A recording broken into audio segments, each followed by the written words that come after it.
Boom. Session 46. B as in boy.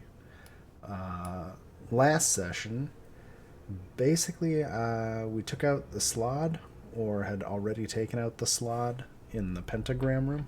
I'm not really sure if we started there or ended there. Made our way into the room that you're currently in, which is full of I think the state of play of the room, if I remember from how we ended the session, is you guys have shattered all of the urns in this room that were spawning skeletons.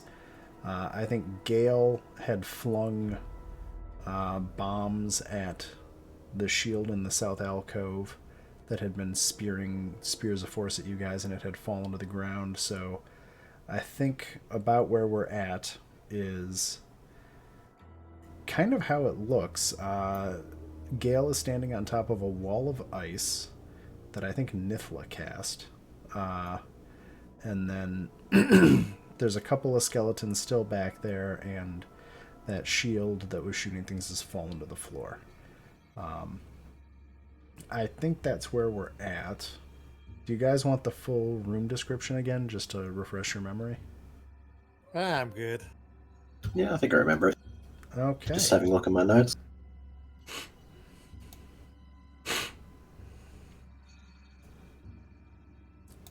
And I shall use the last of my healing on myself. I believe I used the 2 strongest rolls on... Well, so does Gale stay up top? Gale's flying, so... But is he still staying by the wall?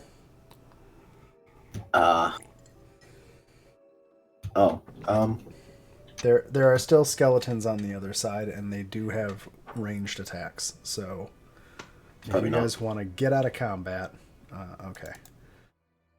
Although, I mean, that wouldn't be get out of combat for long. That ice wall doesn't last forever. I'm trying to actually look up how long it lasts. Now, Wall of Ice lasts for 1 minute. So you probably, yeah. I think you probably have 8 rounds. So you have about, probably less. You probably have about 30 seconds to decide what to do before that ice wall comes down. Well, there's not that many more bone skeletons left. I say we kill them and then we rest here.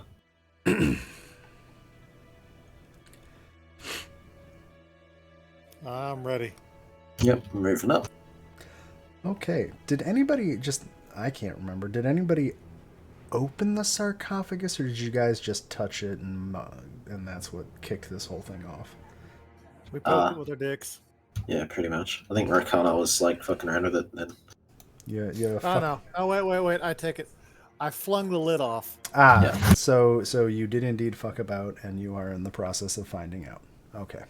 Yes, we did. Cool. I love you, Grim. That's great.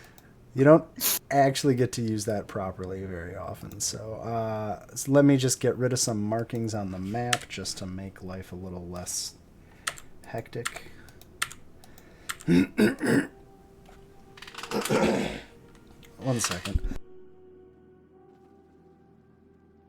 I've had a cold that has been bouncing from my head to my chest and back for about 3 weeks now. Jesus. It's the joy of having kids. And then this thing is darkness, right? This big blotch on here. Yep, I'll cast it at that, so only I can see through it. How long does that last? Let's see. There's no time. Yeah, if I suddenly go mute or I just sound like I'm hacking, I apologize. No, you're right. It's just a minute as well. So that would... So actually, that would have gone with the ice wall, I think. Yeah, I'm just cast it before that. I'm gonna pop it. Just to say, we'll just say it all kind of ends at the same time. I'll get rid of concealed on myself. I'm just gonna add one more little thing. So the circle I'm throwing on the map is where the shield is, where it fell. And then we will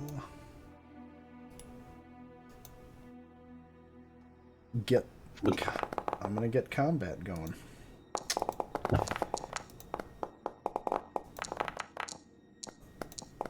Alright, our flight spell sort of worn off by now too. Or at least our 'Cause it's 10 minutes as well. You're- Actually, no, that's 10 minutes, not 1 minute. So it should still be up. You still got control of Gale? Yep. Cool. Yeah, Gale will be flying then. You want to roll their initiative? Poor Gale. Yep. Yeah. I win. Cool. Okay, Marcano. It is. You win with the. Damn it. Actually, no, your initiative rolls are pretty good. There you go. They should Yeah, I'm be. also enraged. So. You're a bonus for it, I should say. I'm used to Americana because of the low dex being like low on the initiative order, but that's not true anymore. Nope. Pretty sure I just rolled a crit. 32. Oh, 1 second. Oh, cool. Oh, that's interesting. Rage lasts for a minute. What? Only a minute? yeah, but he can keep doing it, can't he? Like, Well, you can cycle it, but you can't rage for another minute. So after this combat, we might actually have to track that, but I'm not gonna. That's a pain. Okay. Hey, it's way better than it used to be. yeah. That is true.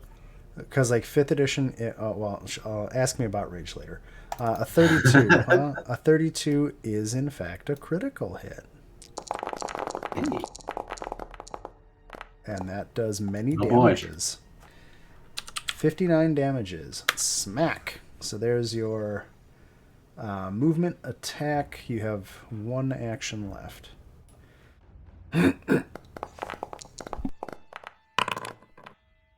Ooh! Ooh! Well, you crit again. Crit. Jesus.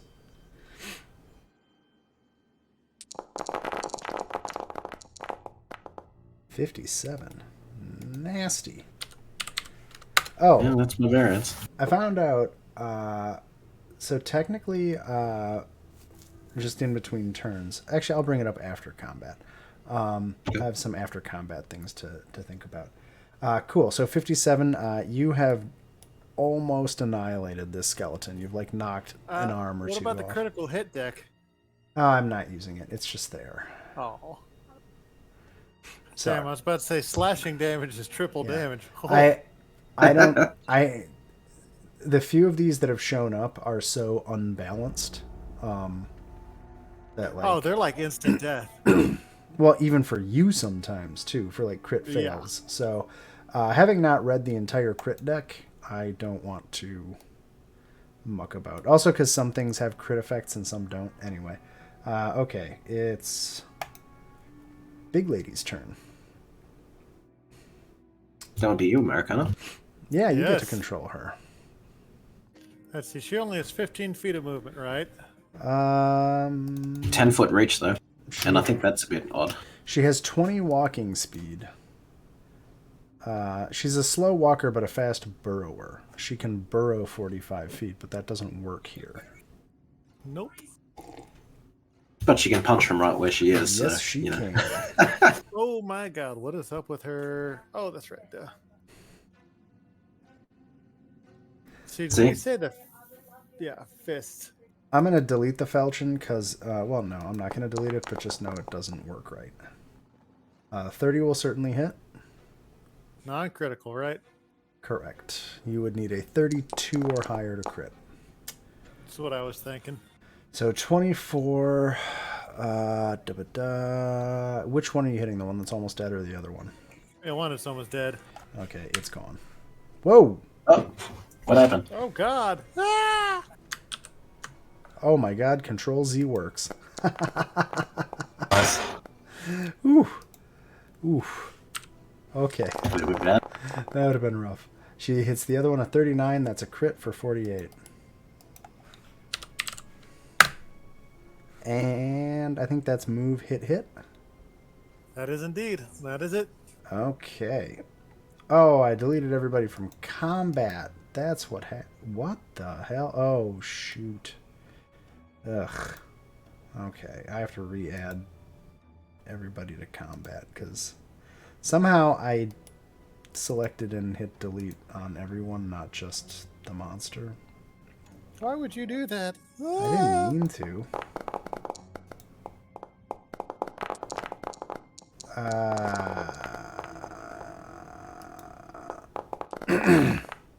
Sadly, I need initiative again.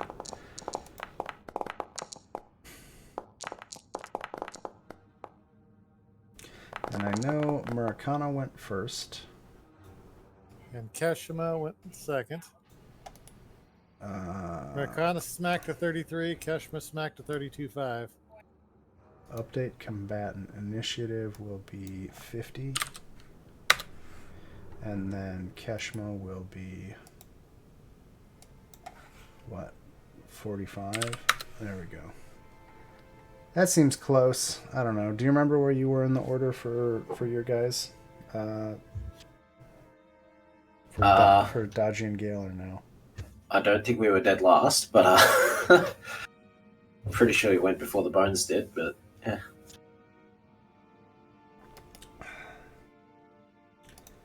I'll split the difference. I'll put you in between them. How's that?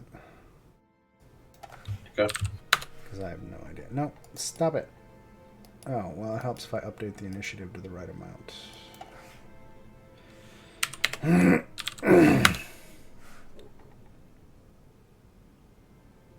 296. No.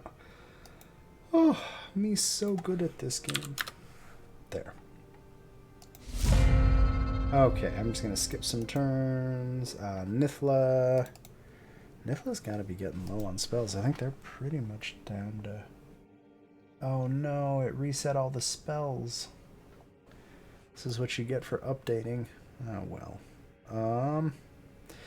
I'm pretty sure they were out of the big guns, so she is going to cantrip with Ray of Frost.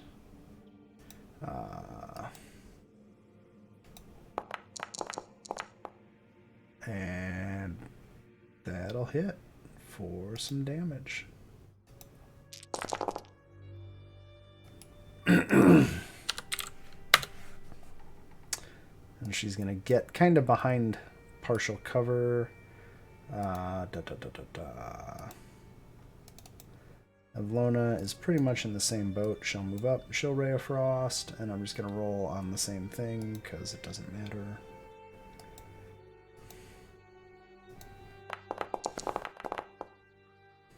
Hey!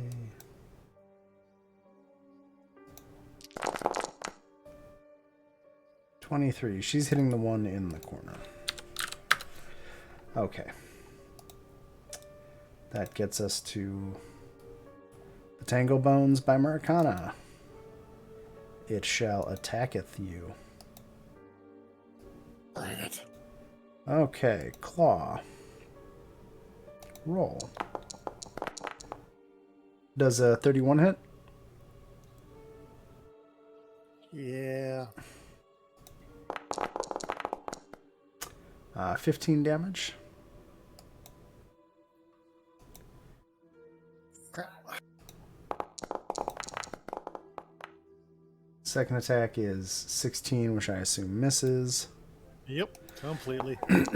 Third attack is 17, which I also assume misses. Yeah, you got to roll a 24. Awesome. Dodgy, your turn. Outstanding.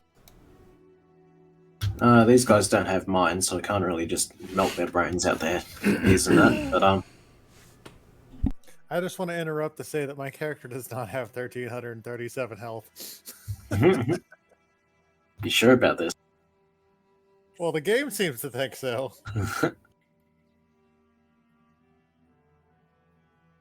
Alrighty. Well, that one's still alive, isn't it?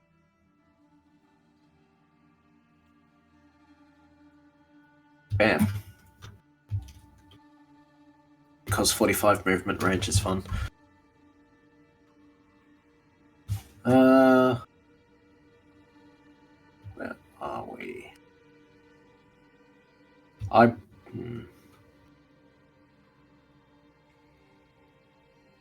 See if I have.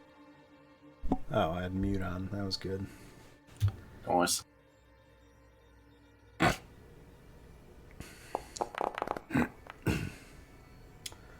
30 will hit. Cool.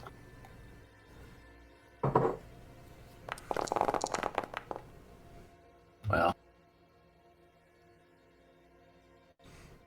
Alrighty. right, it's not counting panache, but I suppose I don't have it anymore, so fuck it. That was Certainly something. a hit. That did some damage. Sorry.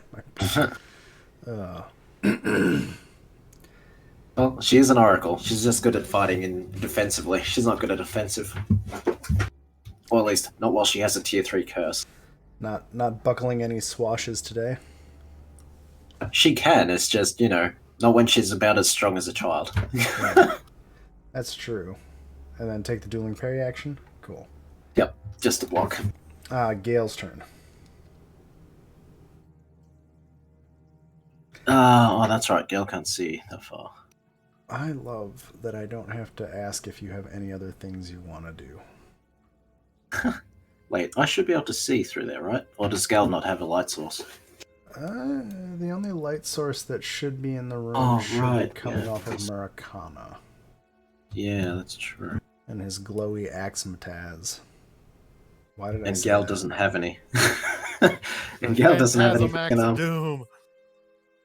This brings light to that comic that I posted a bit earlier.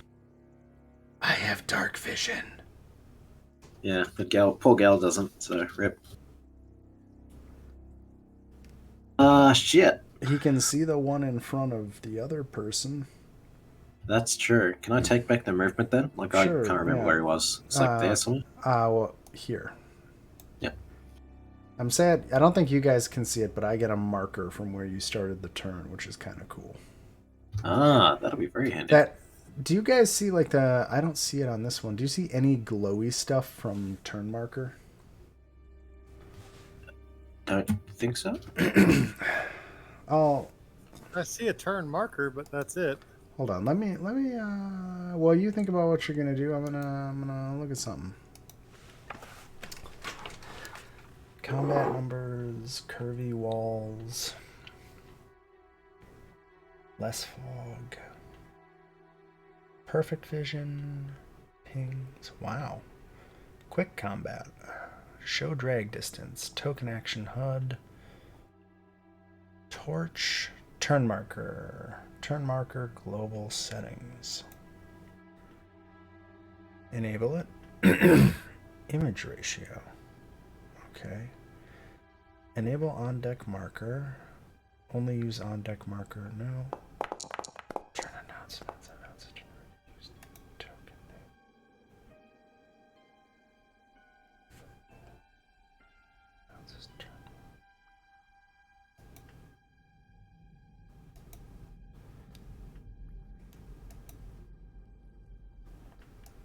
Apologies if this does anything. Oh no, okay. So 4. What is devise stratagem 4. Okay, that's a pretty shit roll, so you're probably gonna miss. If you I was just having a look at it. If you make it, If I use it. oh yeah, so yeah. Oh wait, I must use it if I strike. I his crossbow, so fuck it, whatever.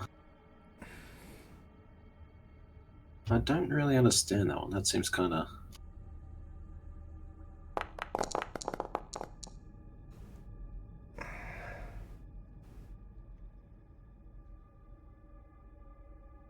So see, basically you'd replace the 1d20 portion with the... It's implemented... Yeah, it's implemented weird in Foundry. Really, what devises a stratagem is supposed to be for is for... You assume you're only going to, like... It's not assuming that you're also an alchemist, right? Like, so, okay, you've got your finesse weapon, and you take your first action to devise a stratagem. Yeah.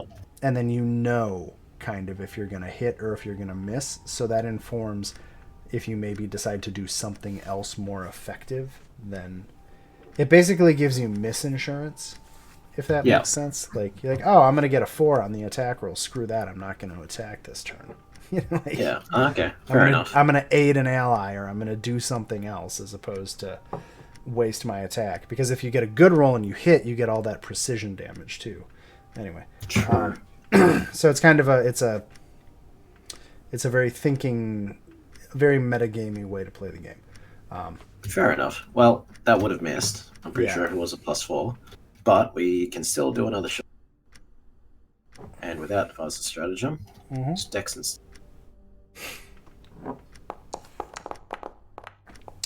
And that should hit. That'll certainly hit.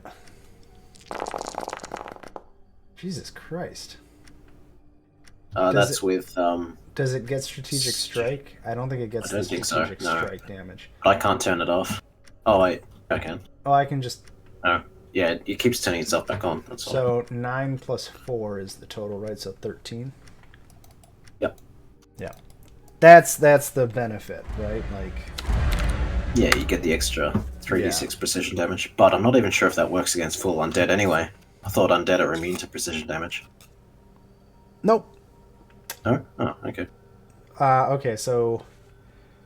Are we saying that you did... Yeah, because you devised a stratagem, missed, and then attacked? Yeah? Yep, that should be it. Awesome. Tangly Bones gets to go. Yeah, but which one? The one in the bottom corner by you, Dodgy. Ah. So its first attack... What is parrying? Jibber jigger? Gives me 2 extra AC, Okay, basically. Cool. So it's going to claw you once. Yep. Nope. Oh, yeah, no, that'll hit. Okay, so it'll do the damage. Ah, so 10 damage. Oh, do you have... Because I'm resistant. Okay.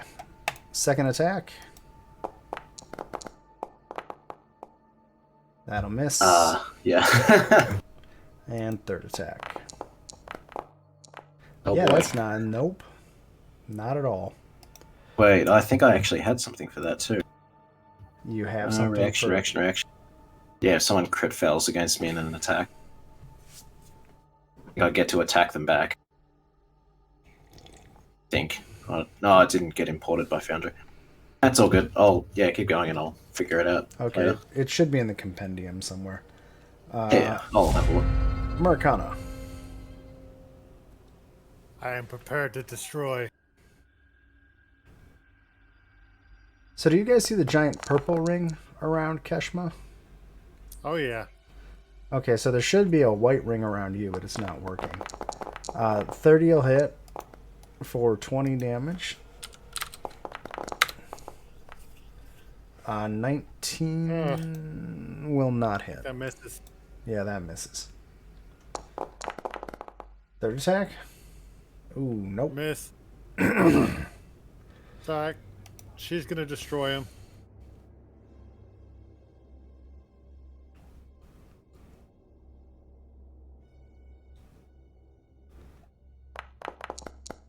Oh, ignore that second roll.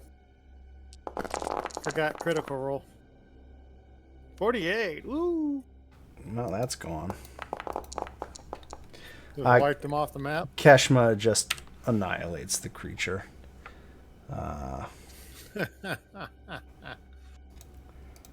And how many hit points does this guy have left? I'm gonna go... does anybody have an overwhelming need to roll dice to kill the last guy?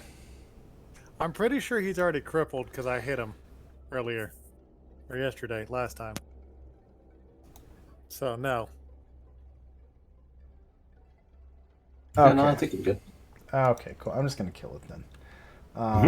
As much as I love being in combat, I don't think this is going to make a difference. Okay. So you guys finished dispatching that last Tangle Bones skeleton guy. Don't look up Tangle Bones. I did not use all of the Tangle Bones abilities because I just needed an appropriate skeleton. You are in this room. So yeah, Murakana, you had opened the sarcophagus that kicked this whole thing off. So the sarcophagus is open.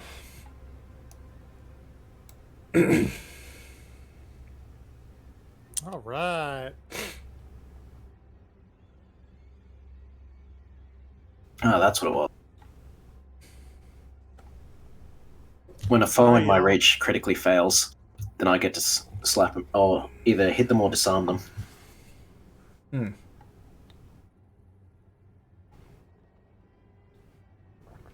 So, as a reminder, the sarcophagus had been covered in some miscellaneous expensive looking items, and I guess you knocked it open. Oh, here's a good one. The items are a gold torque that's worth 250 gold. These are all on top of the sarcophagus. There are 3 gold cups, each worth 75 gold, and 5 gold cloak pins, each worth 25 gold, and an amulet of health, which I'm not sure has a direct analog here, but that's okay. How much were the pins worth? I just put it in And how chat. many, sorry? I just put it in chat.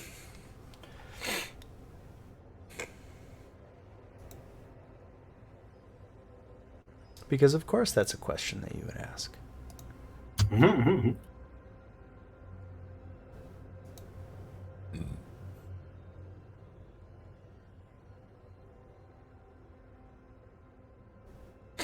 So are you picking all that up, Dodgy? Sure am.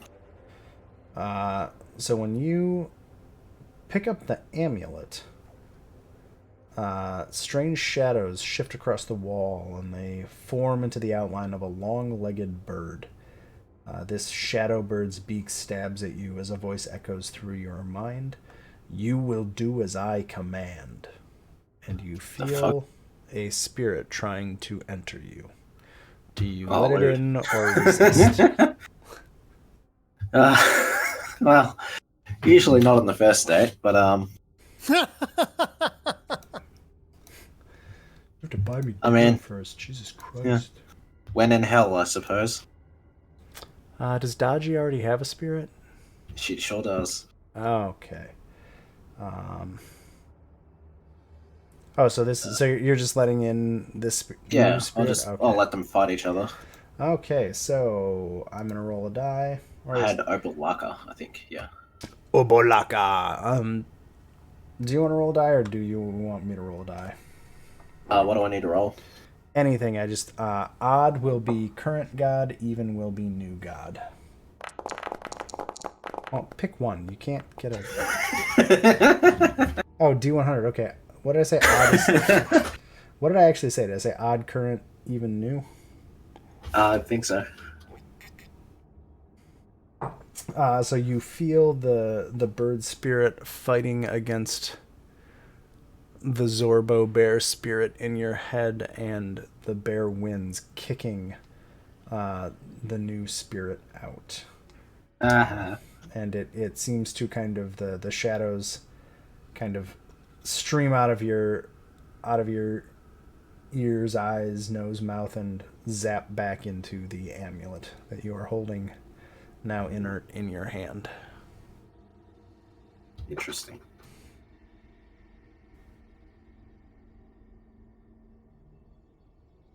Well then, guess that's that. Actually, Gale hasn't been possessed by a spirit yet, so I could probably. Well, actually, I'll leave that decision until when she comes back. Actually, so I'll put that in the pack. I think. I was gonna say. What? Go ahead. Sorry, what was the spirit's name again in that amulet? Oh, Orvex is somewhere around here. So this is the Eblis bird. This would be Papazotl. Papazotl? I don't know exactly how you say it. I'm pretty sure it's not Papazotli. Papazatl. Here, I'll link it for you. Oh, Orvex goes, it is, I believe that is Papazotl. Oh, he seems like a dick.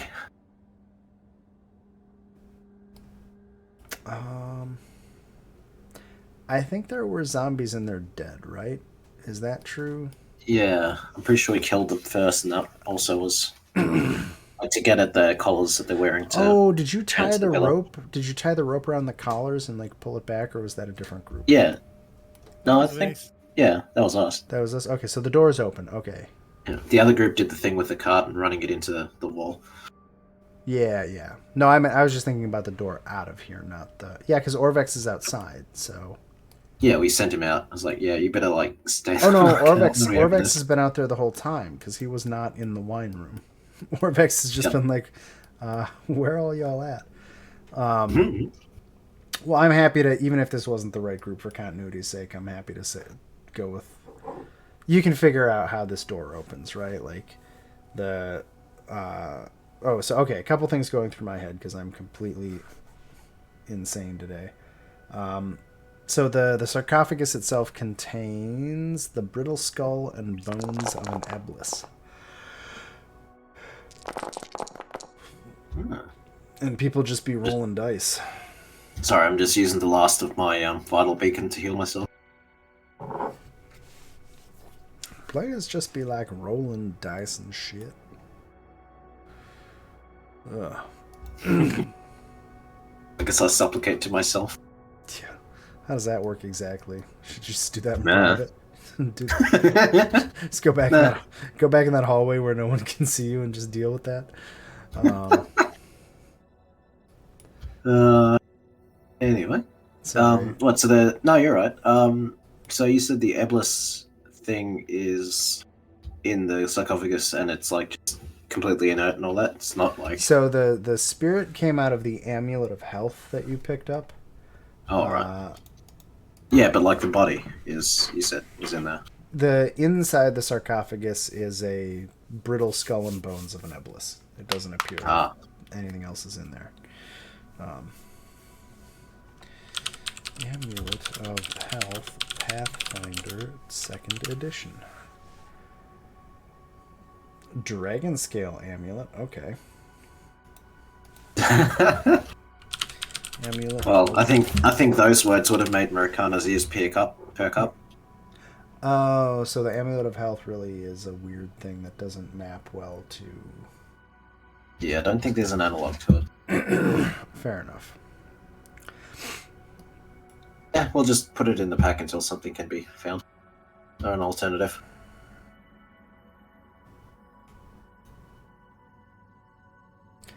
And I don't have Prayer of Healing in this one. Feels bad. Keshma, while you guys are doing all of that, pays no attention and methodically smashes the 4 statues in the south side of the street. Just like walking up to them, like just crushing one in her hands, kicking the other over, punching the head off of one, and then just like body slamming the last one, and then just kind of does like a very like dusting her hands off thing. Are you quite finished? And she shrugs. She's like, they're stupid statues.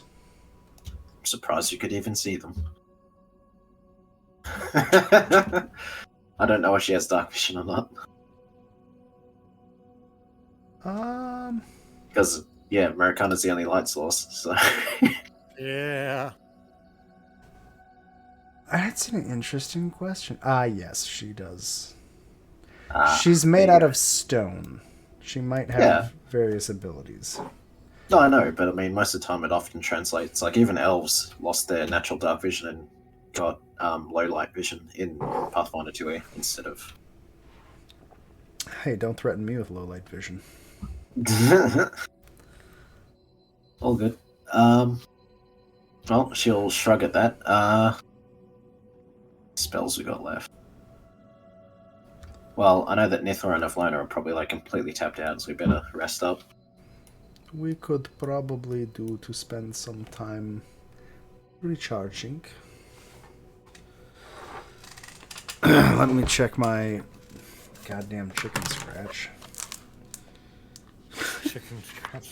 No, my time keeping is just...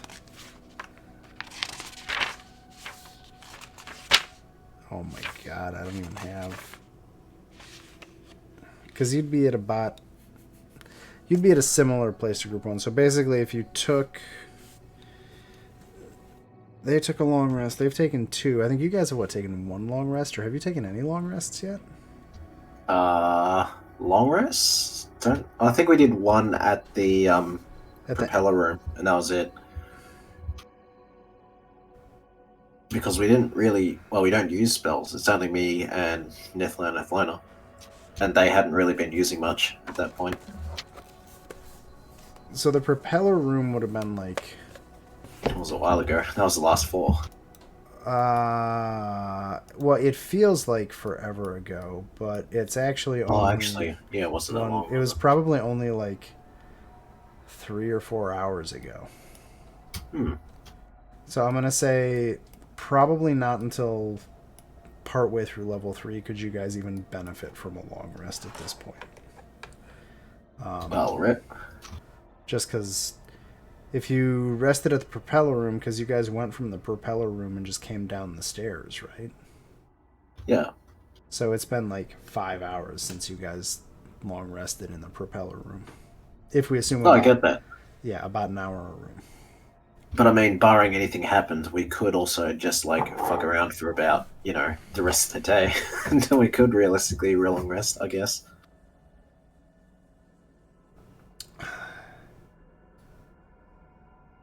I mean, if you want to just sit for the whole day, you're welcome to do that. As opposed to like going in with like half our party trained of resources, yeah.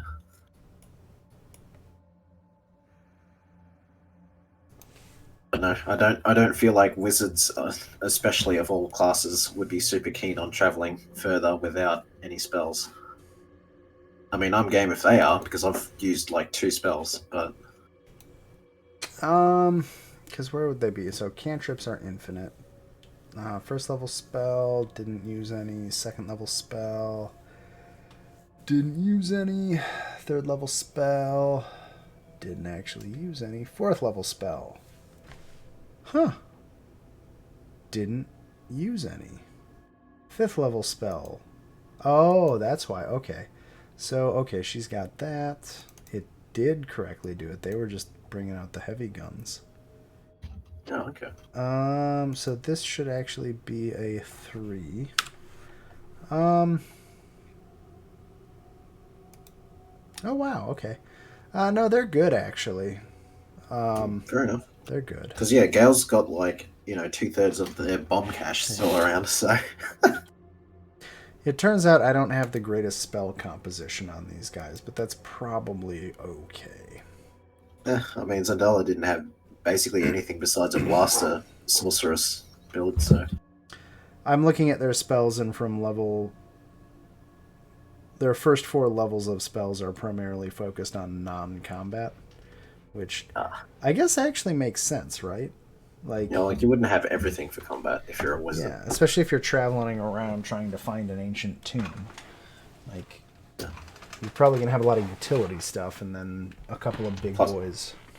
Plus, they do have multiple spell books. They could just, swap them out and just have a different set prepared to start slinging spells with.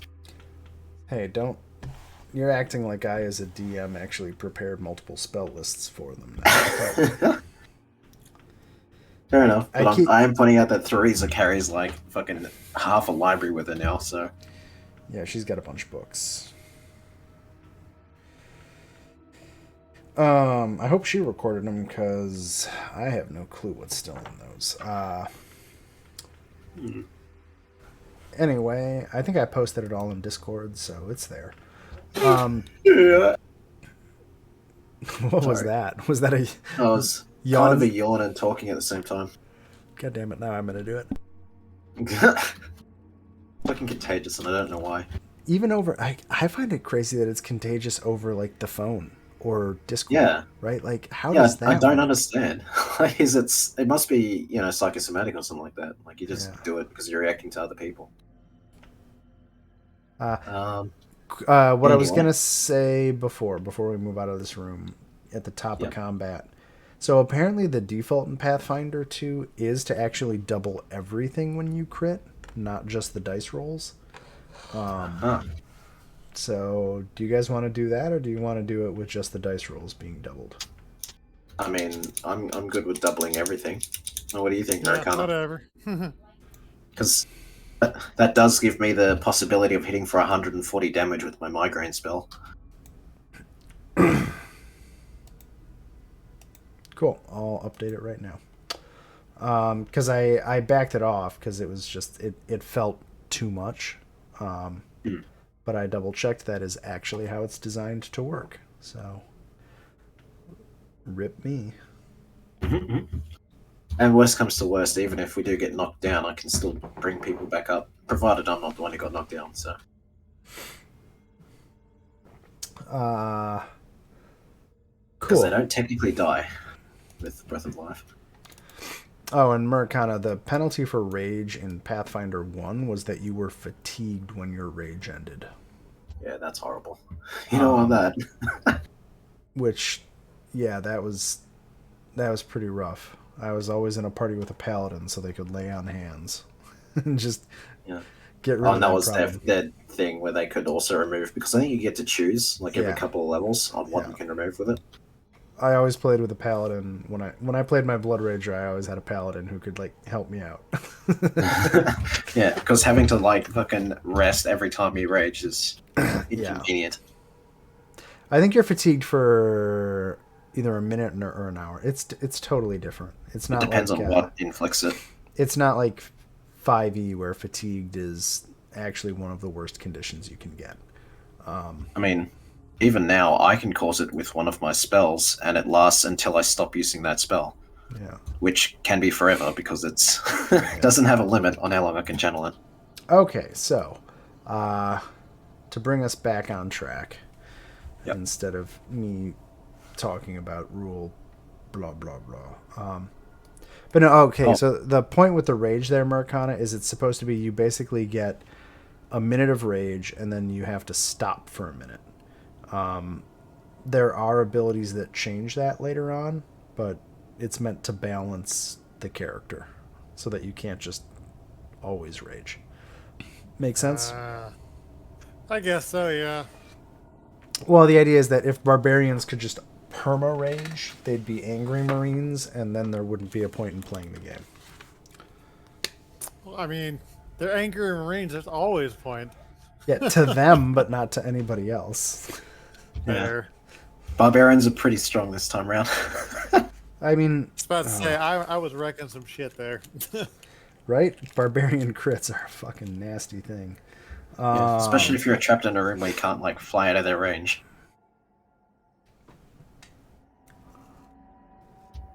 Anywho, I guess I will sneak and have a peep around the. Actually, we didn't check out that skull, the demon thing, did we? The demon thing? The head thing. I'm not sure if you can see where my mouse pointer's at. I don't remember if you did or not.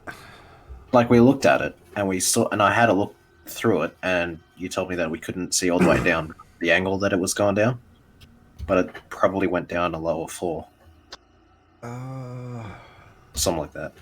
Sorry, I'm trying to... Because your stupid character in this version versus the other version, I'm trying to remember what happened. Right. Is this the one that has greater dark vision? Sure is. What does it do? Okay. It lets me see through magical darkness. Yeah. Okay, so you know what? I'm just going to play it this way. Yeah, you guys... Because I remember you guys went in the room and I described it, and I think that's about as far as we got. I don't think you guys really interacted with it. I know the other group did more, so I'm just going to leave it there. Yep. I'm going to have Keshmar wander over here and literally just shove this door up. Wow. If you It was guys... already open, but yeah. Oh, was it open? Okay, never mind. Because we tethered it to the poles or the pillars. I'm starting to go insane. It's alright, she just shoves past IG yet again. Starting to feel a little bit miffed. I mean... She just hate devils. It's more that just like because you're always floating. She's not like mean about it. She just... Keshma knows where she wants to go, and she goes there. Yeah, and I can't physically stop her, like, by a long shot. Even if I was, like, solid. Murkana would have a hard time stopping her. So you're saying my 6 strength isn't enough? Jeez, okay. Probably not. Oh, I can't go through that. That's a wall. Oh, it's a wall. GM says, fuck you. How about now? Splendid. Hey, Orvex. Yes, you have once again shown your martial prowess.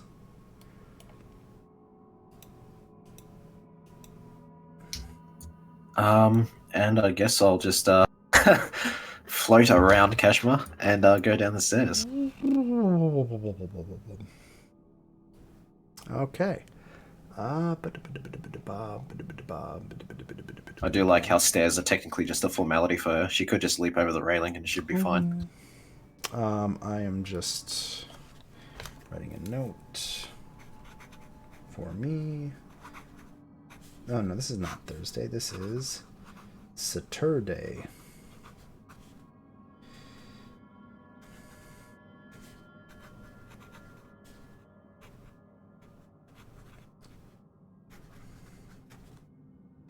Okay. So you're going down. Mercana, are you going down the stairs? No, I'm over here. I have no idea where I'm at. Oh, you're right. I was just having a look around. If you want to like look at anything in this tomb, by all means, well, I'll go with you. I'm trying to figure out what this thing is on the wall right here. Oh, that I can tell you what it is. Hold on. I didn't know if it was one an of those inscription plunger thing. things that pushes me over the railing when I walk by it. It Yeah, is be careful about that. a bronze plaque fixed to the wall, and it's engraved with the following 5 lines. The ring is the path to another tomb.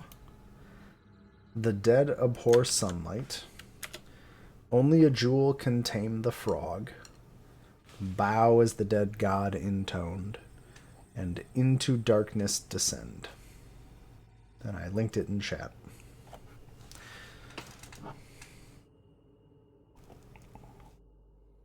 In case my lack of Shakespearean training makes it less than impressive.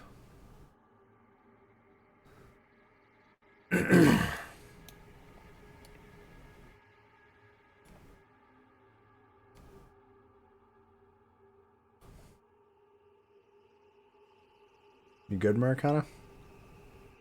I'm ready. Sorry. Cheese acquired. All right. Did you just say cheese acquired? Yep. Okay, not going down that road. No, Somehow I didn't think it super wise to go crawling down its mouth. Yeah. Are Or at you least, completely certain you don't want to explore that avenue? I mean, I personally wouldn't mind, but I don't think Keshma's going to fit. Yeah. You didn't design this dungeon with people of larger size in consideration, did you?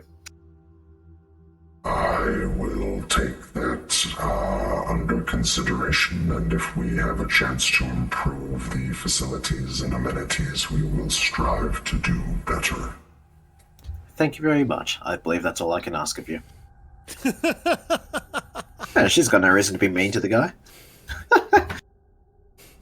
He just works here. Yeah. There's no need to be a bitch to the fucking retail guy. I'm not gonna lie. When I looked down that hallway, I expected that face to like come screaming down the hallway to eat me or some crap. Mhm. I'm Eat waiting you. for the traps to begin, and I'm worried. You got so much health that I don't think many traps could feasibly kill you before we could at least get to you. Or at least if they can do that to you, they can do it to every one of us.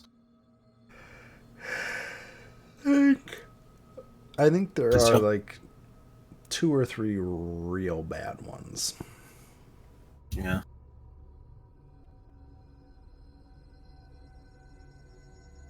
I'm just Okay. sad I don't have passive perception anymore.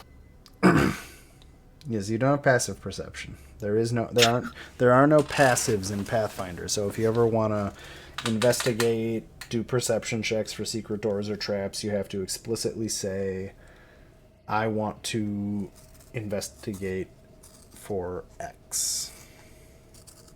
Yep. Or I want to investigate this room, or whatever. That's fair. Or percept the room, or, like, you know what I mean. Yep. You gotta actively declare stuff in Pathfinder. It does not allow passive play. In the same way. Well, I guess we Fantastic. should head down the stairs, I guess.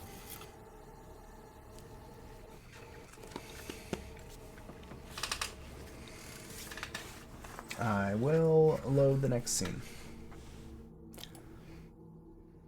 Okay. Let's see if this worked. Ah.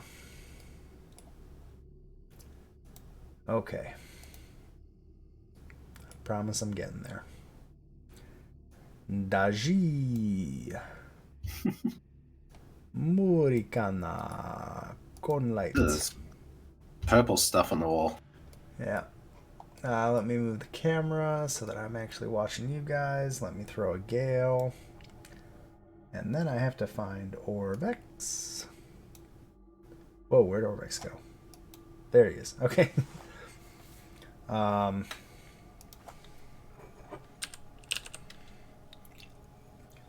Hey, I made a Keshma. Keshma al-Wazir. No. Kesh. Incorrect. No. Okay, so I have to do some real quick fun. Do that. Go to prototype token. Display name. Image is. Is she large? She's me. Oh. Well, she was. I think I had made her. Yeah, sorry. Pathfinder conversion problems. Sorry, technical difficulties. Please hold. Daiji just chats with Withers in the meantime. So how are you finding the tune so far? It's quite delightful, I think. Well, Need more I'm dragon ladies. noted. I'm not sure. You said dragon ladies. I will try to find more of those. I'm in tears over here. Oh my god. I'm on the verge of crying. Oh, that's great. Oh. I suppose this is a bad time to mention that Daiji can also shapeshift. Oh no. Oh, really? Well, she can change her appearance into the most common representation of a specific race, but it can be anything that's roughly her size. So the real question is, do dragon ladies have boobs or no? You know, I've never really thought about this. This became a thing a while ago. Like 2 or 3 months ago in the 5e community, there was an uproar about reptilian characters having boobs because reptilian characters are not mammalian. Yeah, I mean, that makes sense. They're not Yeah, mammals. y'all, So. everybody remembers the comic. Oh, yeah, the one with the snake. That was good. Yeah, where she shoots the guy like 50 times. No, I thought the one where she like just uses it to store snacks. Yeah, that's the one. Okay, let me sorry, we're on level 3 and I'm going to do a couple things right quick. Whoa, so much stuff happening in my life. Sorry, it's been a week and I am just trying to. You're right.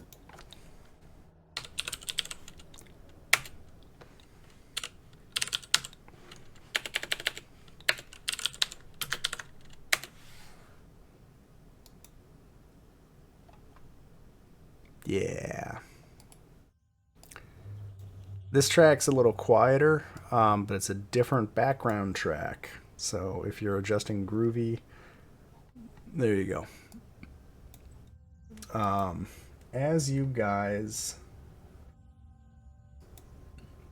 enter level 3, you notice that purple mold kind of growing all around the landing. And you also notice that every once in a while, the mold actually, an eyeball and their various eyeballs of different shapes and sizes will kind of emerge from the mold, focus on you guys, look at you, and then sink back into the mold. Oh no! I've seen this anime. No, Do you mean is there a monster ahead? it smells vaguely rotten down here, and every so Oh, often, Lovecraft. the mold will release kind of puffs of spores. And as you guys arrive on the floor and see this mold and some of the eyeballs notice you, a different voice reverberates inside your head. So this is not the voice of Withers over the PA system. This is a completely different voice. And as the group of you makes your way down the stairs, each of you inside your head hears a voice say, You have come to my level of the tomb. It's fun to have visitors. If you find all the keys and the entrance to my lair, maybe we can talk. That seems a bit crude. Could we not talk right now? Could you maybe clean up first? Mother would be just appalled by this mess. I'm mildly insulted that you're trying to impose your standards of living on me. This is my domain. Yes, and we're settlers, so we're doing what settlers usually do. Colonialism. I mean, she is lawful evil, so. Can you not agitate the slime voice? It is kind of encroaching on my domain of like mental attacks. I'm gonna go with he wasn't part of the tomb. So we may be called the colonials, but I think he's more colonial than us. Well, I tidy up the area around me. you try to clean up the mold. Mold, yeah, just to see if I can. How do you try to clean it? Don't touch it. Well, I'm not touching it. I'm using a spell. But fair enough. I'll leave it alone then. Never mind. Well, do you try to prestidigitation it? I redirect it towards the railing.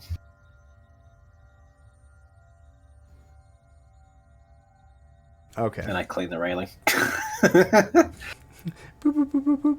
Clean railing. Sweet. I see something standing there. You can barely make out in an alcove off of this hallway. Okay, let me describe this stairwell just as you come down it. There's a path to the west. There is a path to the north. And you can make out there's also a path to the south. So there's kind of 3 exits off of this floor. There's also another brass plaque on the wall over here. Although it might not be brass, I could just be wrong. Bronze. I'm gonna grab. It is I'm gonna grab bronze. Dachi by the shoulders, and we're gonna switch places. And I'm gonna tell her I see someone that needs their face smashed in. Fair enough. I Yeah, could stick so past them, but I can't stop you from grabbing me. Shit. am I highlighted on somebody? No. Can I? Okay, whatever. Camera's being hinky. Are Yeah, you? thanks to my curse, I have literally no chance of stopping you from using forced movement on me. And I Murkana, love that about your character. can you see down that hallway? A little ways, but not very far. Yeah, so why are you leading again? No, I'm just trying to figure out if the light's working correctly. Let me move my character. Yeah, I can see her right here. Oh, And good. then Okay. It grays out. No, that's But I fine. can still see There was lag on my end from your line of sight. So I that can see the whole thing. Yeah.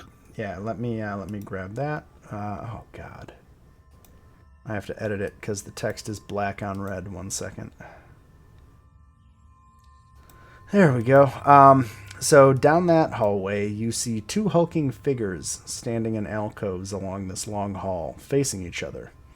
Armor is bolted to their flesh, and they wear bucket helms and spiked gauntlets. Iron collars around their necks are connected by a spiked chain that stretches across the hallway. Hey, Right. Keshma, I think we found some of your friends. Oh, she's gonna love that. And Keshma's kind of stuck right now. Yeah, she can't. It's gonna be tough for her to. Is she like in-law stuck or stuck? No, I mean, like, she's just big. She's big. She can't. She's gonna have a hard time getting down the You all stairs. missed the joke. Fair. Probably.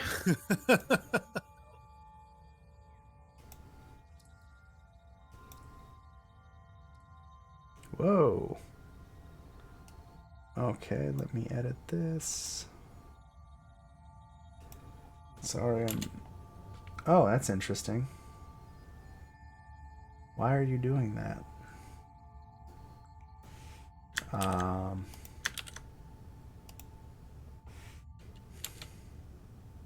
Okay, fine. Be that way.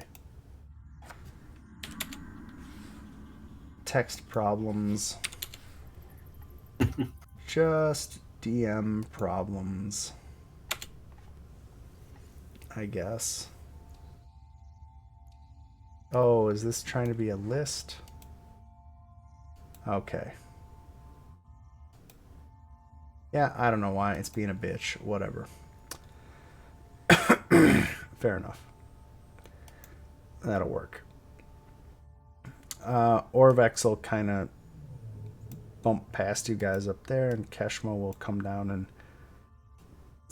Oh, where are you? Oh, you're trying to... Okay, she'll squeeze forward. Totally let her pass. And then, oh god. Glitch. God damn it. For future reference, I copied a stat block. Do not assume if you see a weird name that it actually means what it says. Fair enough. Unless you want to talk to... Unless you I've want used positive healing on her, so I'm pretty sure she's not a lich. yeah. We'll come back. Actually, no, I haven't, come to think of it. So I'm assuming that Keshma just pushed by everybody like a pinball. Kinda. Well, she's not rude, but she's not gentle. Like, you get the impression that I like getting manhandled. Keshma definitely, Keshma definitely thinks that she's the master of her. She's oh my god, I'm sorry. I'm apparently brain dead tonight. Your brain has blue screened. It's been a week, man. It has been a week. I understand, my friend. Yeah. Sorry, work has been crazy. Okay, so yeah, Keshma definitely... She gives off the air of royalty. Like, in the sense that, like, she just assumes she's better than everybody else, and so... Or she's kind of, like, imperious, I guess is maybe a better way to put it. Like, just... She does what she does. Yeah, since none of us are technically royalty or anything. And there's not necessarily animosity, right? But just like, she doesn't even think about it. She'll just push past people. So Keshma surveys the two creatures in the chain, and looks back and says, "So, are we killing these? Is that the plan?" I don't even know what these are. Should I walk over the chain? I mean... Given her previous hatred of undead, I kind of assumed she would just immediately start smashing, but... I'm going to be completely honest with you now. I don't know how to heal you, so... Go for it. That's fine, I can. She Do I call a shrugs. stonesmith? She shrugs and walks forward and puts her foot on the chain, and everybody can roll initiative. I'm sorry, I was there.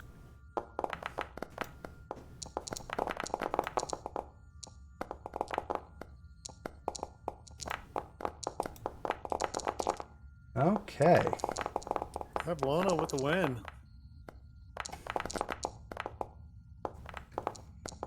So many dice. So who goes first? Evlona goes first. She can't see shit.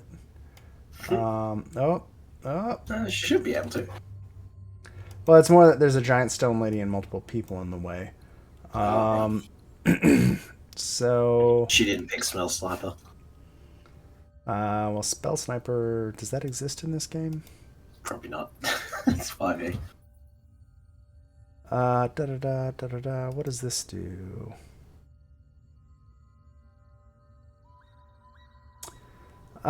She'll try and zap one of these guys. Actually, that's personal. Nope.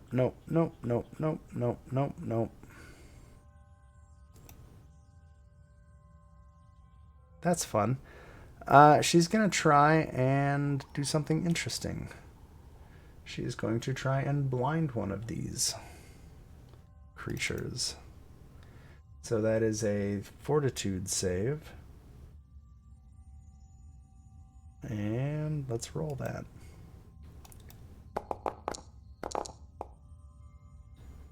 That is a failure. It is blinded. Where is blinded? What does that do?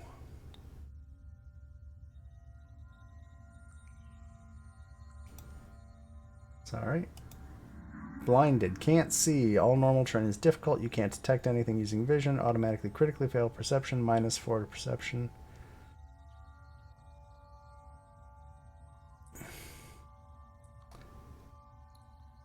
Okay. So it is blinded. What does blinded do to attack rolls? Sorry, learning the game. Blinded.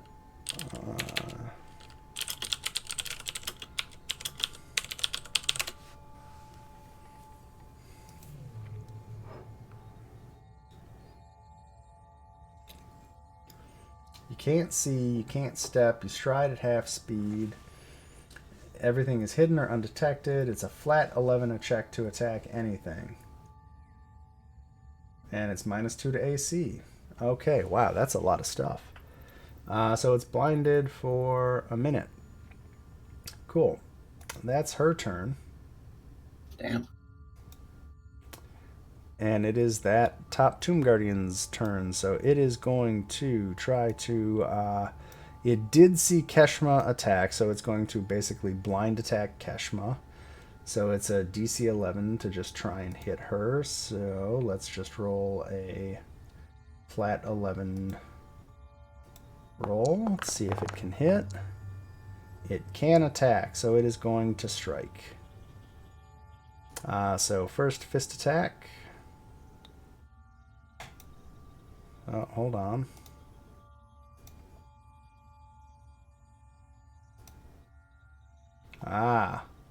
Oh, wait a minute. Never mind. I made a mistake. Because I'm a genius. It's actually not affected by the blinded spell. It has no effect on it. So, never mind. It's going to attack. So let's see here. A 35 will hit for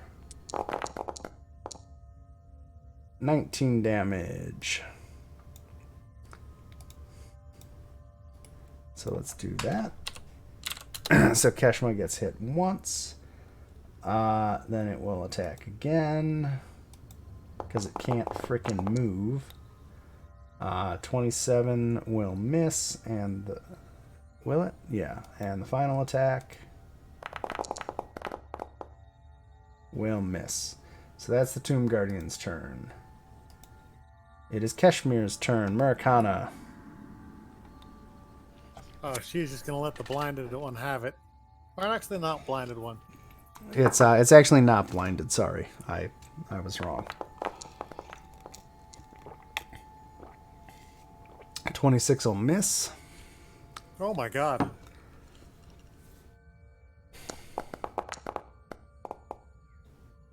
23 will miss. Holy And 36. That's a crit, so that would have been a hit. That is a crit.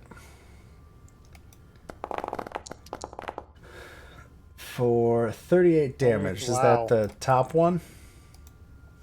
Yeah, that's... Okay. Ugh. So she smashes into it, and that is the end of its turn. It is now the other Tomb Guardian's turn. It is also... To recap, she managed to punch the wall next to him twice. something like that. The other one will go ahead and attack a few times on Keshma because she's blocking the whole hallway. First attack will hit for 21 damage. Second attack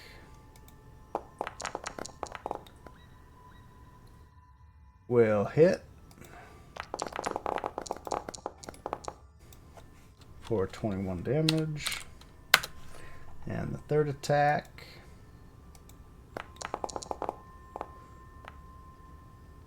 will miss. And it is Gale's turn. Alrighty. Let's see.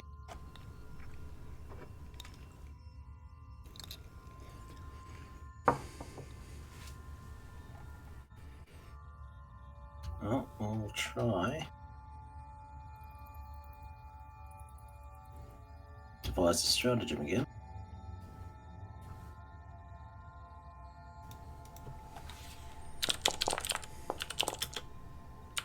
$16 sounds good.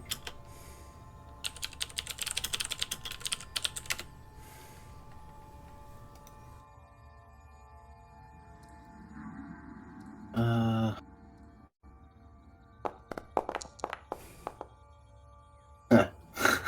16 anyway. So that's a total of 34.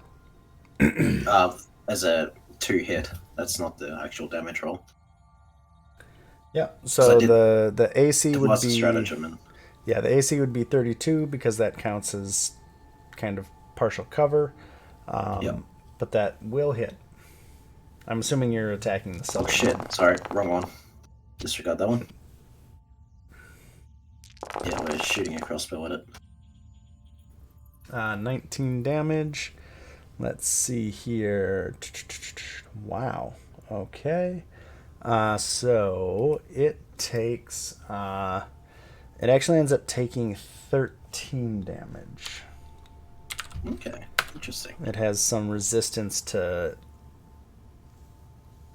physical damage there. Wait, electricity it is immune to, actually. Oh shit. Well then. So what was the breakdown of that? So it's 5 physical and 10, so 15, so... 3d6 was the precision. Yeah, if you click on the damage, it just shows you the totals. Yep. So it takes... It would have taken 15, but that drops down to 9. So I'm going to add, 3 hit points back? There we go. Damn, okay. And then it is... I think... No, it still is go, I think. Yeah, so sorry. you only use 2. Yep. And then they're gonna throw a healing bomb. Or rather, quick alchemy to make a set of healing things. Yep. And then throw it. And we'll throw an elixir. I'll get 3 of them per batch. It's nice having an inventory that I can just live add stuff to.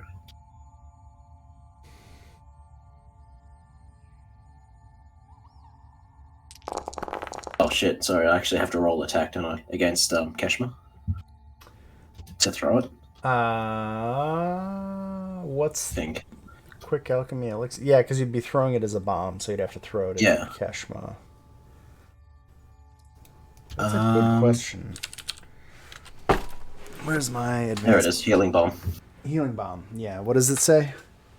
When you throw You hit on a at a willing failure, but target. not on a critical failure. Okay, So so I you just have to not crit fail. Yeah. Well, because we've already done an attack. I don't think that's a crit fail. I'm pretty sure that's a fail, but That's a fail, but not a crit fail. cool. So she gets 30 health then. Okay. Let me add that in. It does affect her normally.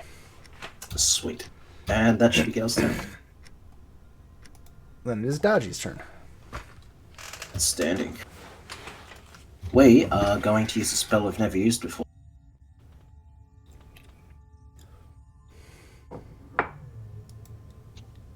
And lash out at... Which undead seemed the most wounded, actually? So Keshma hit the one to the north a bit.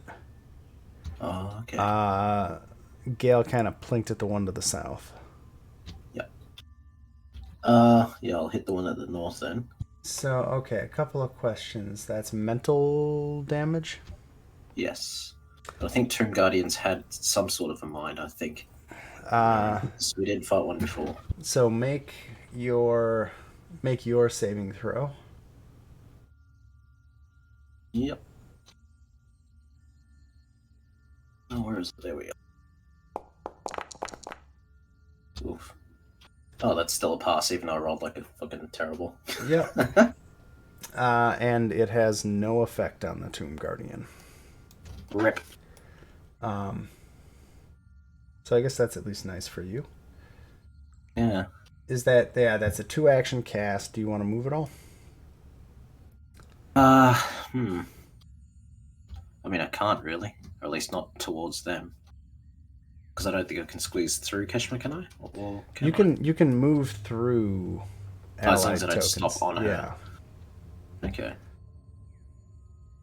You can't move through hostiles. Ah. Well, we will help out a bit. Just go there. And that should be my turn. It is Nithla's turn. She will come down and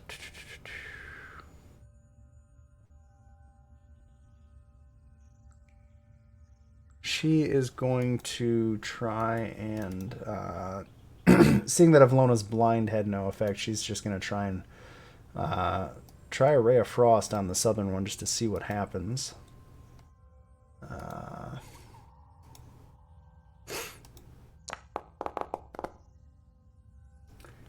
And she hits it, and it gets covered in a rime of frost, but it doesn't do any damage. Ooh.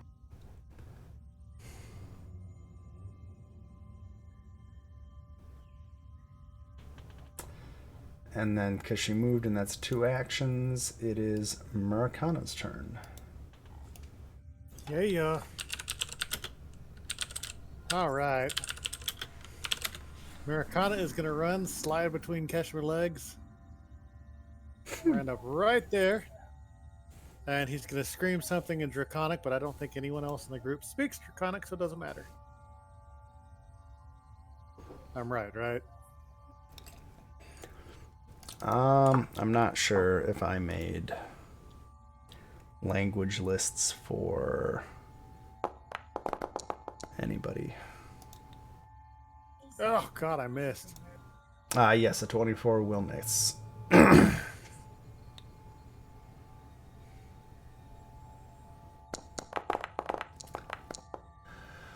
And that's my move. Cool. Orvex, hearing sounds of combat, just kind of cowers in the corner, because that's Orvex. It is Evlona's turn again. She's going to try and at least zap the northern one, because it looks like that Ray of Frost didn't... it didn't hurt the bottom one, but it definitely had the cold effect on it, so she's going to try and Ray of Frost the north one.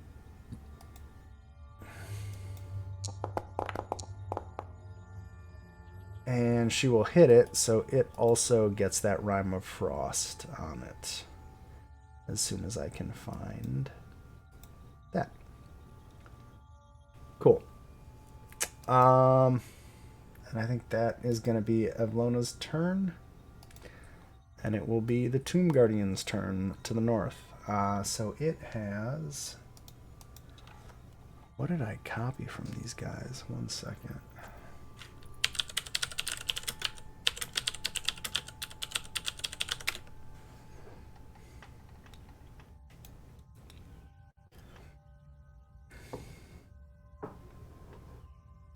$2d6 rounds, huh? Okay. I need to roll 2d6.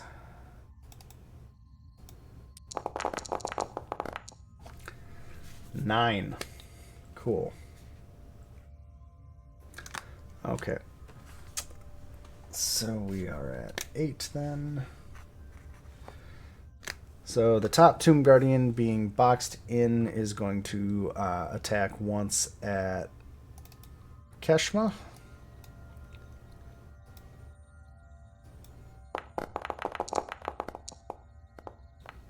Oh boy.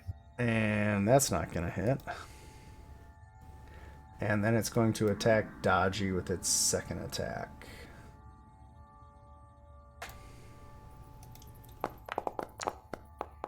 Oof. Is that Yeah, hit? that'll hit. Yeah, 38. Yep. Is that a crit?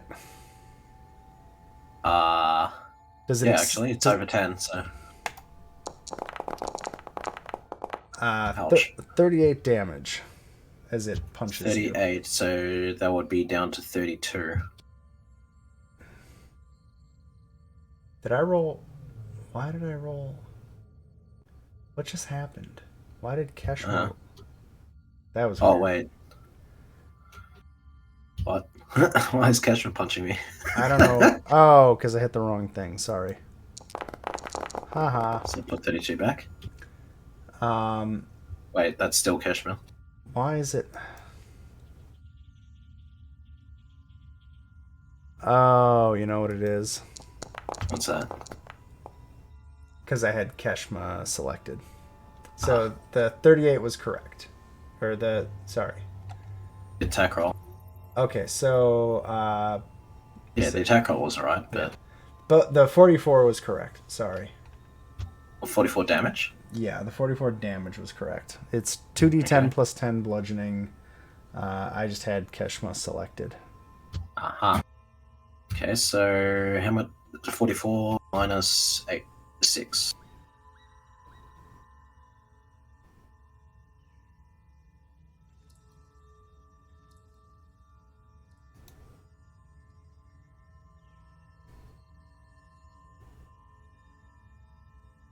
Cool.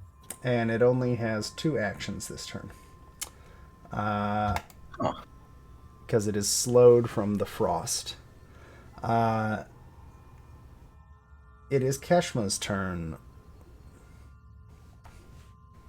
All right.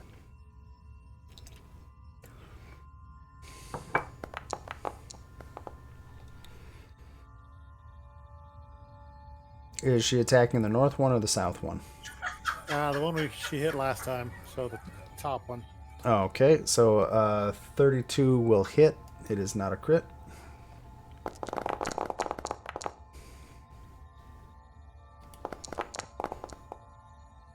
Ugh, miss.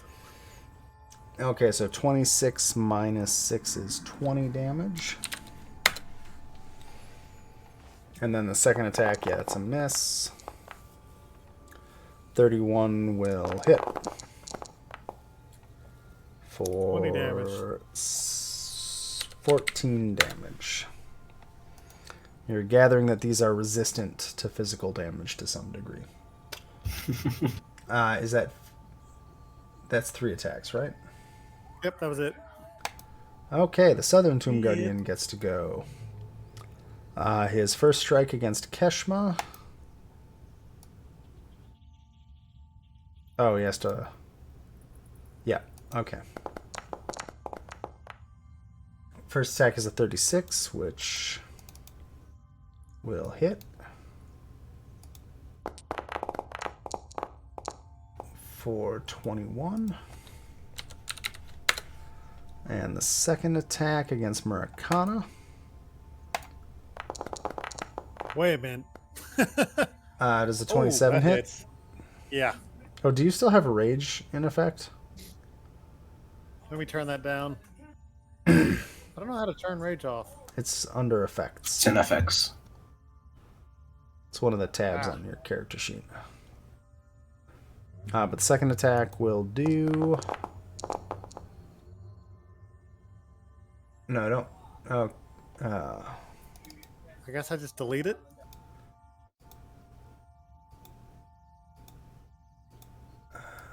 it's under effects. Hey, here's the trash can.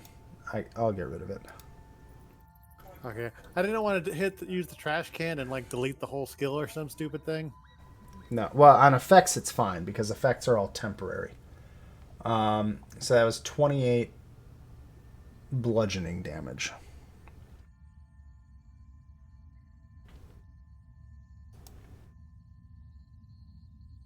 All right, on it. 1 second.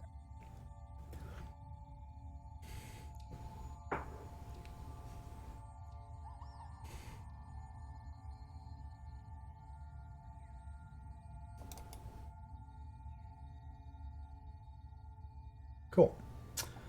And it is Gale's turn. Alrighty. Fucking I'll go 30 feet, I think. Let's have a look.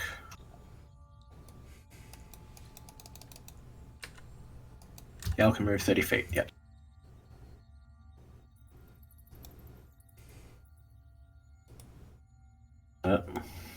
Come on.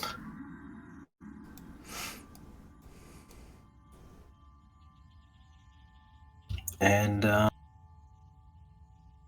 steal yet more potions, except I think this time we won't need to throw it because Daji's right there. What does that count? I'm not sure. What? Because Gale is right next to Daiji, he doesn't have to throw the elixir of life. I think you can just use it on her or something. If it's an item, I think it's an action to use the item. I'm going to say it's an action to use the item. Oh, that's interesting. What's that? I'm supposed to be splitting damage between them evenly. Hmm? 128. What is that? And then we'll use another one on Murakana. You get 37 hit points, Murakana. Yeah.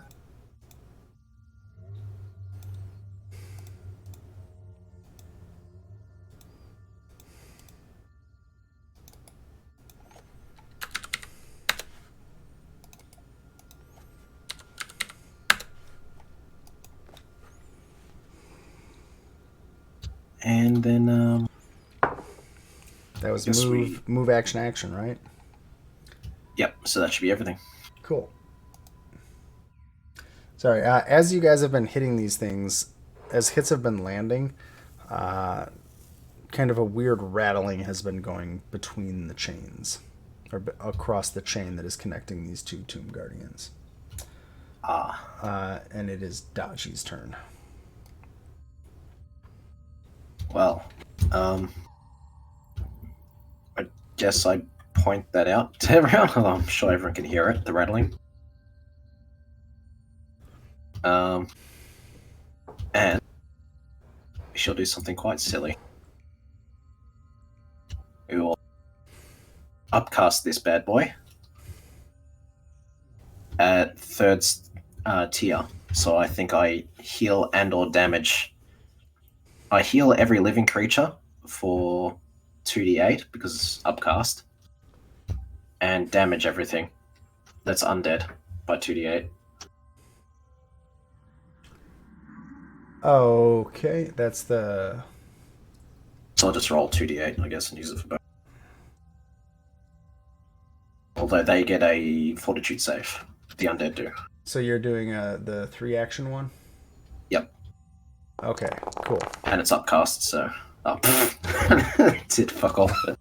Oh well. Okay, so... let's see here. Keshma, Murakana, and Daji, you each heal for the 7. Yep. The Tomb Guardians, it has no effect on them. Neither Interesting. positive nor negative. I'll call that out too. I don't know if Nethra and Evlona have anything that target undead specifically, but Yeah, I'm couldn't hurt. just checking another rule because, you know.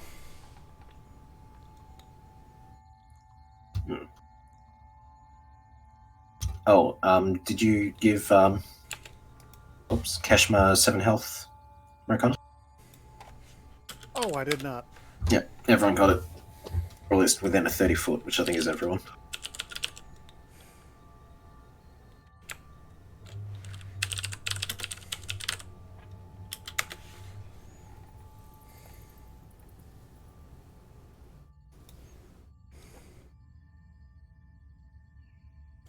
That did not work. Do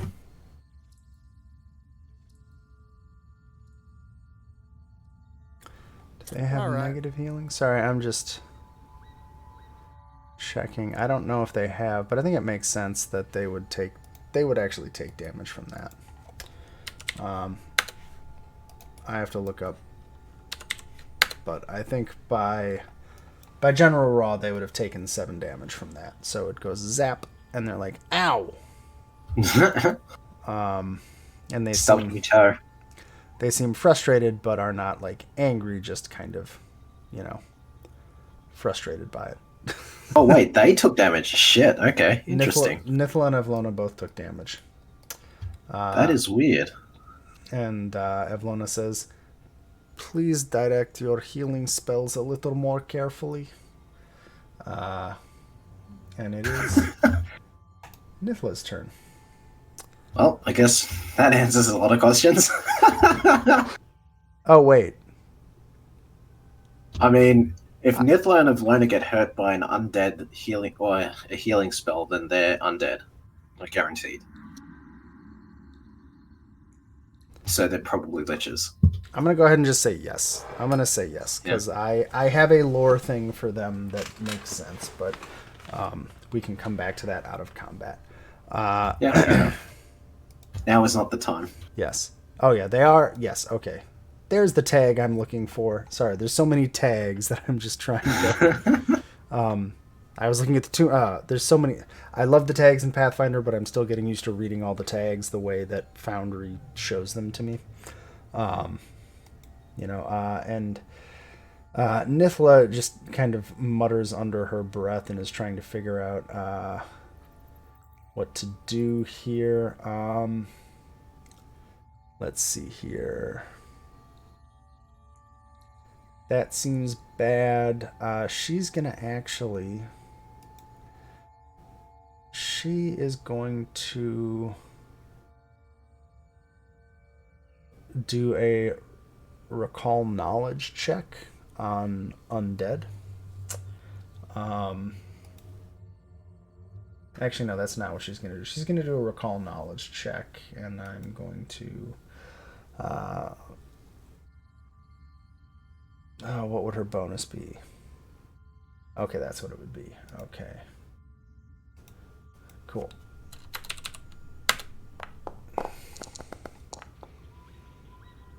So her first action, Nithla shouts, "I think these are probably golems. Magic is not going to work. We probably just have to beat the shit out of them until they're dead, but they may get a little bit pissed at the end. Fair enough. What do I do here? I have a proposal. We'll If you get can- to it when it's my turn. Yeah, I was gonna say you got 6 seconds. So she's just kind of trying to convey knowledge here. And she's just kind of racking her brain because she's trying to figure out what the hell she can do to these things.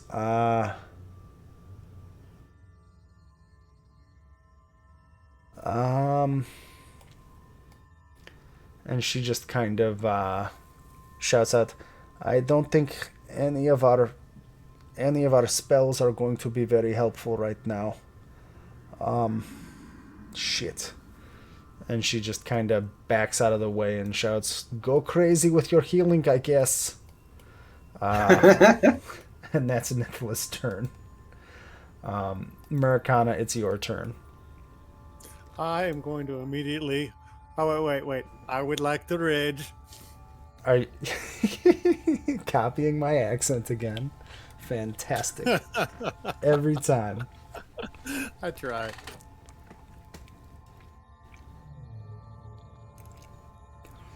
What is? Alrighty. Oh, the hit points. Okay. Yeah, I raged. All right, now I'm going to gingerly step next to Keshma and just like push her to the side and see which one of the top one's the most hurt. You can only attack the bottom one. You're not going to be able to gingerly push Keshma to the side. And can I push Deji to the side? You can't push She's gonna anybody. float. You would have to like do an action to attack them. You can attack the one to the south of you. You can Okay. grapple and throw them or something like that. Or like push, can't you? I mean, well, I don't know. You have a character you can attack without having to waste an action shoving people out of the way. Okay, well, he's gonna scream at the top of his breath, "Bow before your dragon god." And let's see, I do. Just for the record, it no-sells the reaction, which is just nothing. Wait, what? No cells? The Tomb Guardian. Just like you shout that and it just... Oh, okay. The bucket I thought helmet. The bucket helmet has no response. Well, then we're gonna have to learn. Let's see. I am level. What am I? Level 10? Yes. No, you're level 9, aren't you? Level 9. Level 9. Had a brain fart. So it would be. So it would be what? 9 1d6? Oh, are you trying to do your breath attack? Yeah, the dragon's rage. And you do electricity damage, right? Yep. Okay. I'm assuming this thing just starts shaking like a ragdoll. Just. Well, roll your 96 damage. Whoop. I got request. What? I got an error. Did you roll 96? Ignore me. I put it in like an idiot.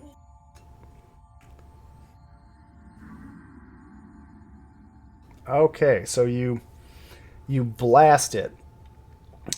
The electricity slams into the golem, or the Tomb Guardian. It is going to make an athletics check to try and grapple you with its electric reflexes reaction.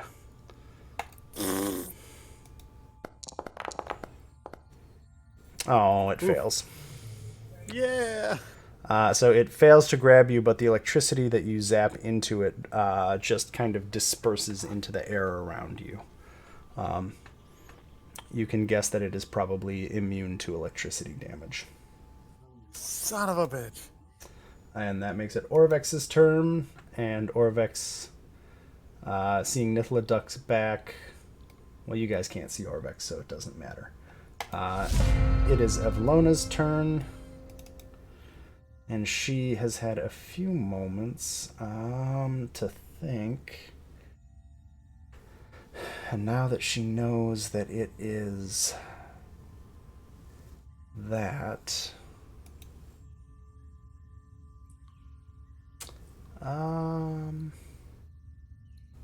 What will she do? What will she do? That doesn't help. That is self. That doesn't help. That doesn't help. That doesn't help. That doesn't help. Would she know that? Hey, that might work. Okay. She is going to do a 3-action magic missile at the northern one because, you know, she's trying here. For each additional action, increase the number of missiles to a maximum of 3 missiles. Heightened, you shoot 1 additional missile with each action. Okay. Oh, she's heightening it to 3rd level. Got it. So that's an interesting way to do it. So she does damage. So there's 1. There's 2. There's 3. So she does some force damage because she's guessing that might actually work. So that's a total of 3 plus 4 is 7 plus 5 is 12. And it does 6 damage to each of them, as some of the damage is zapped along the chain to the southern golem. And that is Evlona's entire turn. Because she's trying. Top Tomb Guardian's turn. It is still slowed. Count down a turn on the slow timer. It will attack Keshma once.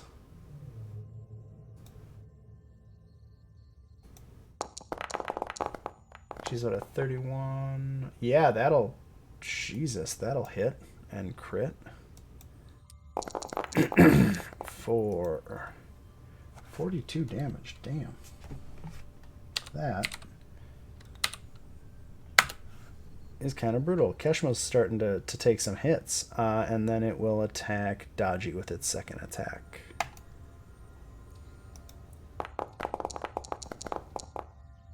Oof. 33? Yep. Doesn't crit though this time, so that's good. That will do 22 bludgeoning damage. Yep. 9 2 minus 6, 16. And it is now Keshma's turn.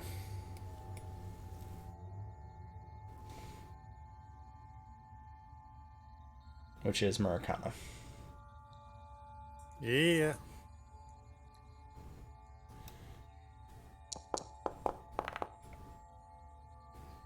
Uh, 32 will hit for... Which one is she attacking? The upper one, which I think is the most damaged. Okay, so 21, so we'll say 11 to the top one and 10 to the bottom one. Oh my god, just slow down here, killer. Second strike is a 23, which misses. Misses. Third strike hits, 23 points, and then whatever. So we'll say 12 and 11. How are these guys? Okay. And now it is the Southern Tomb Guardian's turn. It will attack Keshma once. And where's Keshma? Where'd she go? Oh, that'll hit. For 26. And she'll attack Murakana.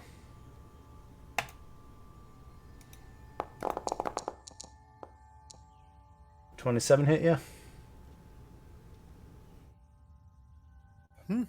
Does a 27 hit? Against Marcana, yes. Sorry, I had a brain fart. Yep. That's 27 damage. Well, that's easy.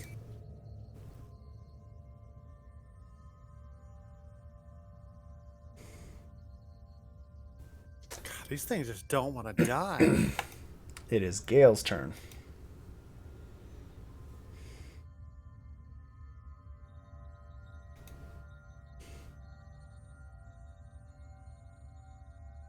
Let's see.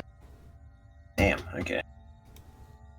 Everyone's taking lots of damage, Jesus. Oh my goodness.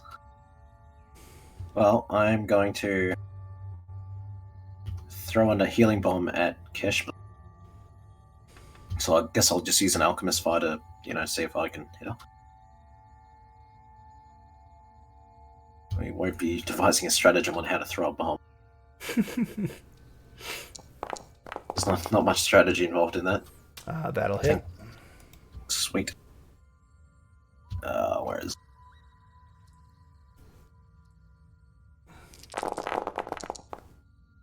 So 29. So she takes the 29 healing. Yep. And we'll throw another one. Add penalty.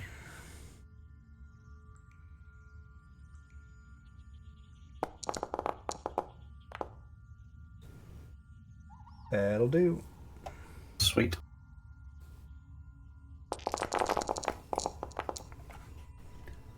$28. And I don't think there's much sense in shooting at a -10, so shit. It doesn't have spell. Probably not gonna.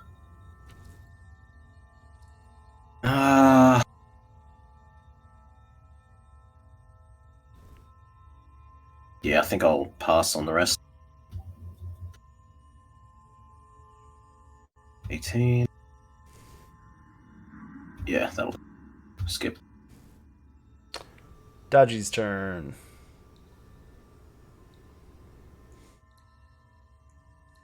This is a tough one, because Dodgy can't use her mental attacks and therefore is basically useless against these things. What she can do, though... Sanctuary. So recall knowledge is a thing you can do. And it would actually work against them. No, so like recall knowledge can help you roll to see if you can figure out something about the... You basically get to make a lore check if you have any relevant lore. It's an action. That's the thing. I don't think I have it. At least not on... Oh shit, I should have done that on Gale. Well, because Gale's the only one who'd know. Did Gale have an action left? Yep. Do you want to roll a recall knowledge? Yeah, why not? What skill would that be? Lore engineering, I think, is the only one yet. You could try it. Shit. Let me check my DC table just to find out kind of where that falls in it. It was a 4, so I'm not expecting much. Yeah, I'm just checking the DC table. So, yep. What is this, level 9? DC would be 26. So, unfortunately, I think Nithla's comments already kind of covered just about everything that you don't, Gale, you don't recall anything more than what Nithla was shouting out, basically, that, they're usually immune to lightning. So, like, each type of golem is immune to most things. They usually have one thing they're harmed by, one thing they're healed by, and a couple other miscellaneous things.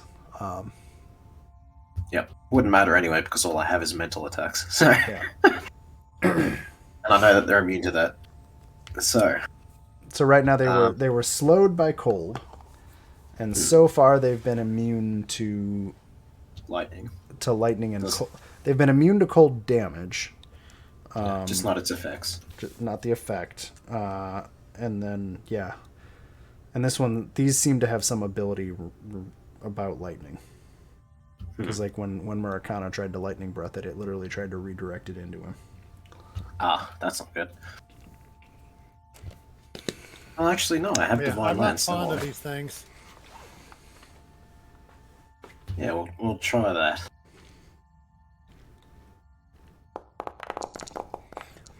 Yeah, every type of golem has a very specific anti-magic. Don't think that's going to hit. A 26 will not hit, no. Rep. And I don't have any one-action stuff. At least nothing relevant. So we will use... Where's our defense? That's in actions, of course. I'll use dueling parry.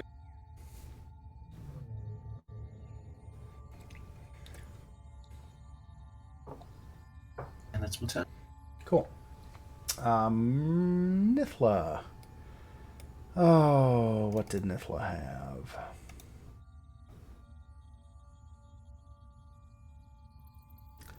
Nope, nope. That won't do shit. That'll hurt you guys more than anybody else. What does this do? Nope, that won't help. Well, so Nithla, basically at this point, like Nithla and Evlona are both trying to figure out if they have anything that won't also like severely injure or maim all of you. And they're kind of coming up blank. Nithla just kind of shouts, let's see, was there one thing I could think of to do? Nope, that won't work.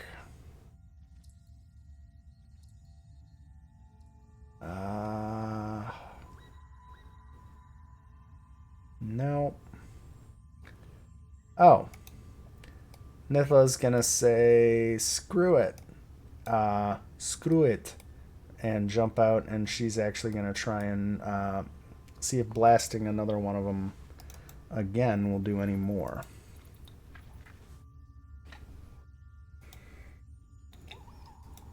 Because we know this works. But that's not going to help because she rolled a 2. So Nithla just swears in Thayan under her breath, and it is Murakana's turn.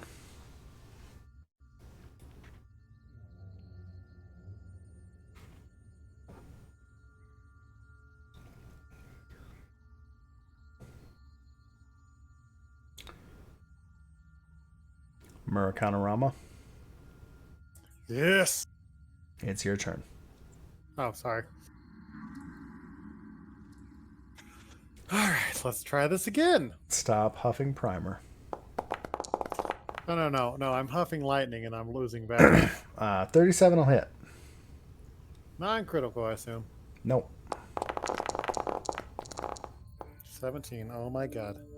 Okay, so that'll be, what, 17 divided by 2 is close to some 9 to that one. Well, that was wrong.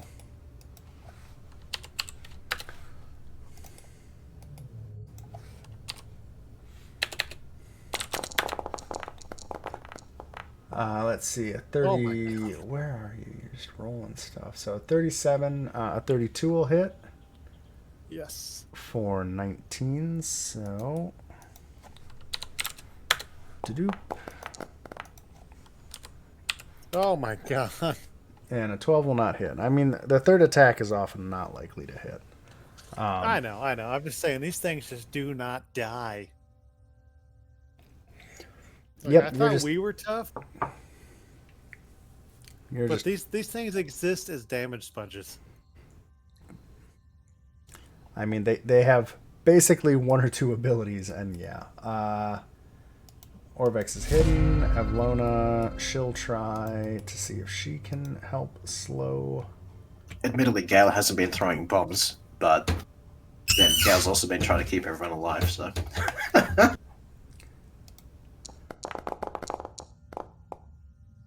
That'll hit, and that will actually apply another level of slow to the top one.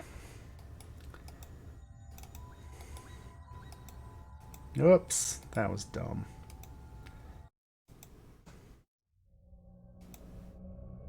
What did I do to the combat order? I think it was lower. It was right before. The second one went right after you, right, Dodgy? I think so. Because I'm pretty sure they don't both get a go before me. Yeah. I accidentally deleted it from combat. That was my mistake. Ah, Oh, the song changed. Well, that's fun. Okay, so Avlona does manage to Ray of Frost the top one and slow it a little bit more. And she's just going to duck out of the way, making it Keshma's turn.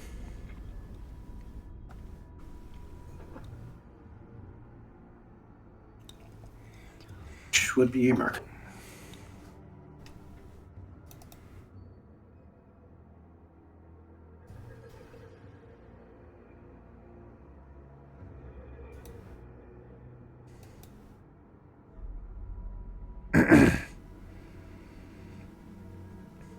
You there, Maricana?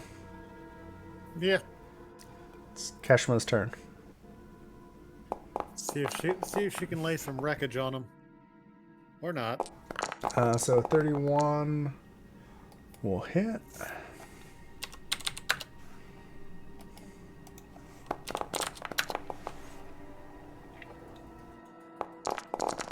Another 31 and 20.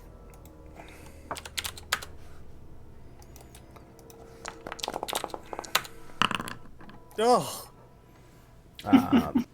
That will not hit. Punches the wall instead. Yeah, punches the Yeah. wall. So yeah, you hit him twice. You're starting to see some denting of the armor surrounding these bags of flesh sewn together. It is the South Tomb Guardian's turn. I think I flipped their order somehow, but that's fine. So he gets 2 attacks. So his first attack will be against Keshma.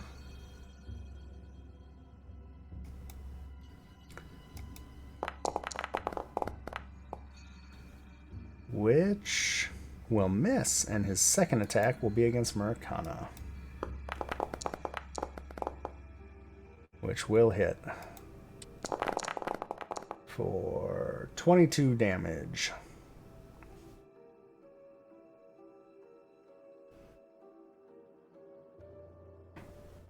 So I don't know how they're just boxed in these alcoves and just punching over Yeah. and over and over. It's an endurance match, but Gale has a lot of potions. Speaking of, it is Gale's turn. Yes, and this time no one's critically wounded, so we don't just Yay. start throwing bombs. Oh, well. We shall chuck an alchemist fire at the northernmost one. Without device of stratagem, thank you very much.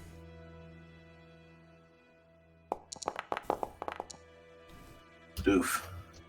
I don't think that's a hit. So that'll do splash damage. So what's the splash damage? 4. 4 fire. Oh, wait. Actually, roll 66. What? Yeah.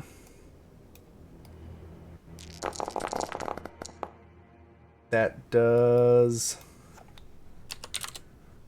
10 damage to the top one and 10 damage to the bottom one. Wait, what? Apparently, these golems are affected by fire. Murakana's axe does fire damage when he's raging, I think. Does it? Pretty sure. Yeah, Oh. did 8 fire damage last time he hit with it. Well, I've been doing that wrong the whole time then. Rip. Yeah, that's why I thought they weren't specifically weak to fire. Yeah. Okay. Fun note for the future. Remind me if you do elemental damage. Fair enough. It's not that I was trying to ignore it. I just didn't realize it was doing fire damage. Alrighty. Well, I guess we'll throw another one. At negative. Oh, why does it Get say rid of it. rage? Oh, hold on. It says rage 8 plus fire. Yeah. Usually a raging ability of some sort. I'm just kind of curious now. I gotta pull your character sheet up because I'm wondering if that's. I just want to check something. But carry on. Ah, cool.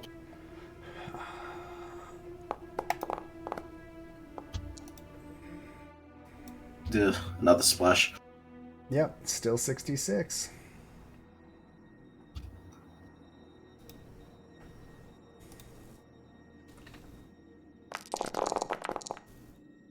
Oof.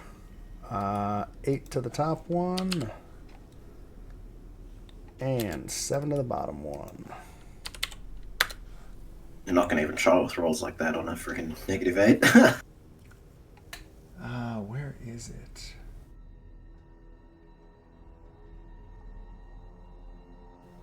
Well, that's wrong.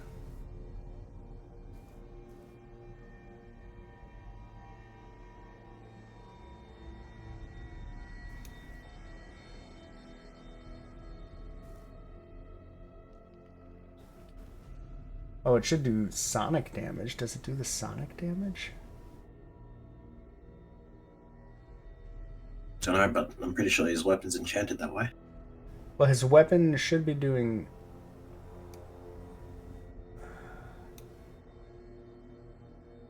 It actually does sonic damage off the weapon. So I think the weapon's just built wrong. I'm just trying to figure out, because if he's a bronze dragon, I'm guessing his dragon rage ability is supposed to do the same damage that his Juggernaut offensive rage. Da-da-da-da-da, Dragon Disciple. Draconic Rage. Bronze, metallic. So it should be doing electricity damage, actually. It should actually be doing 1d6 sonic damage and bonus damage for... And his, the bonus damage, yeah. So that bonus damage should actually be lightning. Which is actually not good, because they would have been getting opportunity. They would have been getting reactions every time he hit them. But inventory, edit, details, base damage, additional damage. It should be doing 1d6 sonic damage. Cool. Let's hit the save button there. So that's fixed. And then rage.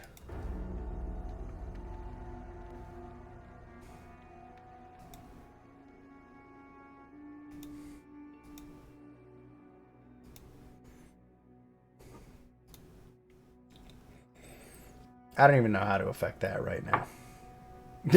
How do you? There's probably a modifier in affect rage.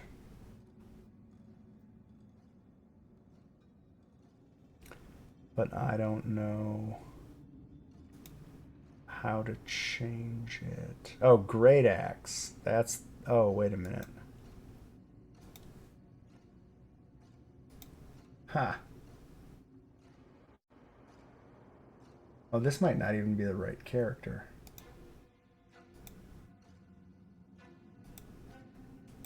Navigate to the campaign. DM mode. Open full character. Great Axe. Oh no, that's right. So, okay.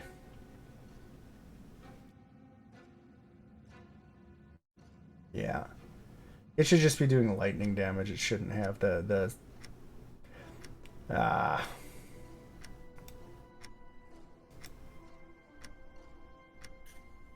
shit, my turn's about 10.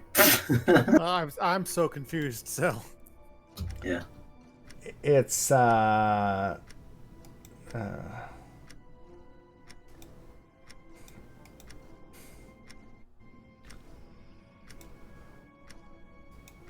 matter. It's the axe that has sonic damage is the one-handed axe, so it doesn't even matter. No, Okay. but so your bonus damage should not be fire. I don't know why, but it is defaulting to fire damage, but it should be the damage of your dragon disciple, which is brass, which is electricity. So anyway, dodgy. Sorry, I was thinking a whole bunch. You're right. Can you? Yeah, my turn's about to run out, so. It won't do anything at the end of your turn. Oh. It'll okay, just cool. it'll make a loud sound and then nothing will happen. Sweet. That's right then.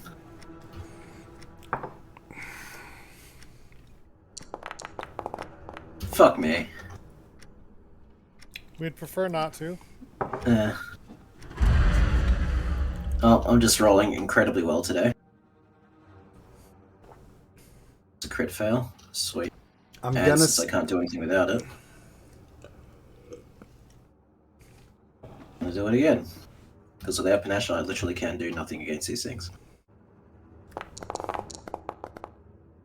Huzzah. the highs and lows of rolling dice. Yep. Wait, that's a crit success, isn't it? Mm-hmm. Then they're both fascinated against me if they... Oh, actually, no, they have to make a save against that with will. Okay, I'll make... But Top. then whatever they get is like a one-stage lore or something like that, because it's a crit. So a 38. Wow. So they would fail, but then it goes to crit fail because it's a crit, I think.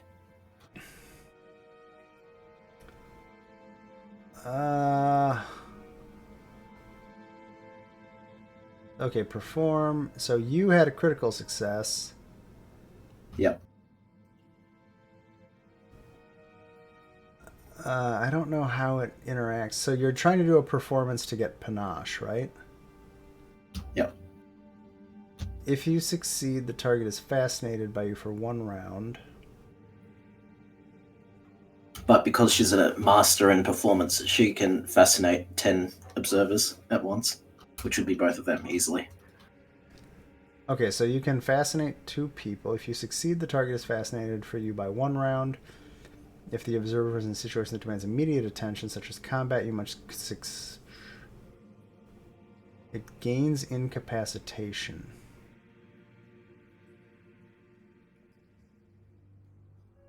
Do I need to look this up? Because I feel like there's like 3 different rules going on here. Probably.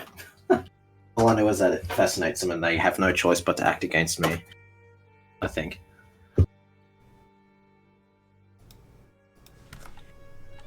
Gaining panache swashbuckler. And that part should already be like, done. But...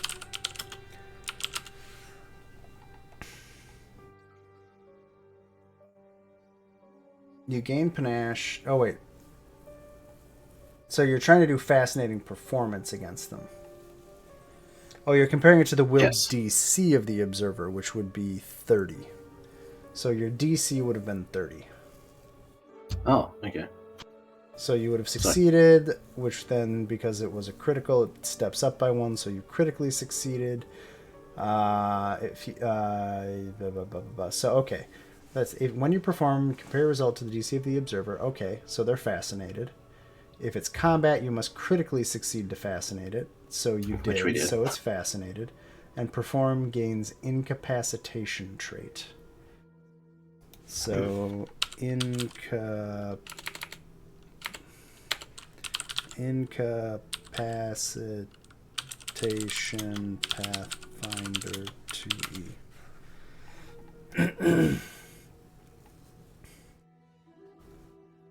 Can take a character out of the twice the level's spell. That doesn't matter. Blah blah blah blah blah blah blah blah. It's irrelevant because I'm not that much higher level than them. If any other effect has incapacitating trait, what does it do? But what does it do? Complete. Knocks him out. Pretty sure. Yeah, I'm just trying to find a better description of it. Oh, because Archives of Nethys is not telling me what the actual mechanic is. 633. Whoa, it's the very back of the book. Incapacitation.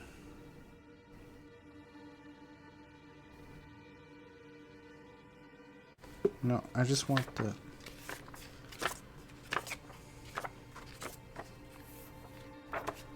Game mastering.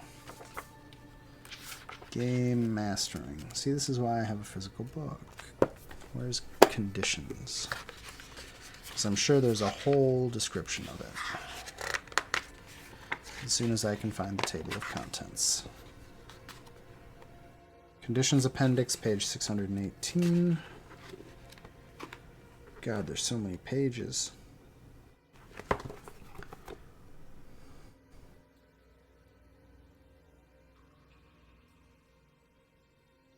And it's not in here.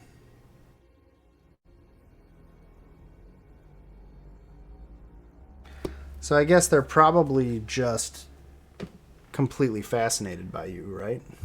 Yeah, so they focus on her. So they're focusing on you. Let's just see if Swashbuckler has anything fun to say about this.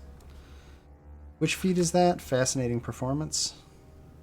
From Battle Dancer, I believe. But it is, yeah, fascinating performance.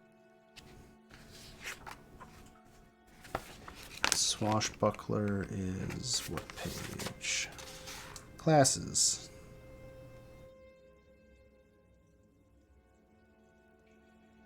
Wait. Swashbuckler. 153. Ha.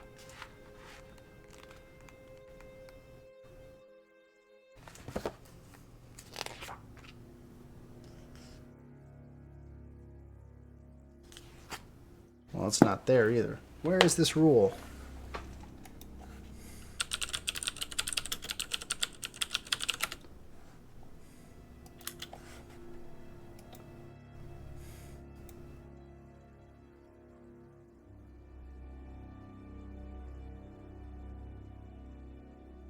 Whatever. They're focused on you for a round. That's what I'm saying. Sweet. Because I could spend probably Run, 20 minutes bitch, looking this run! up.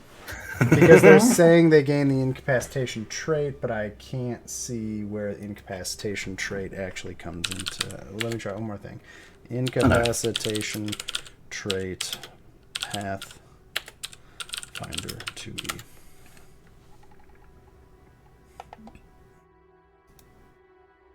Because I think it's mostly...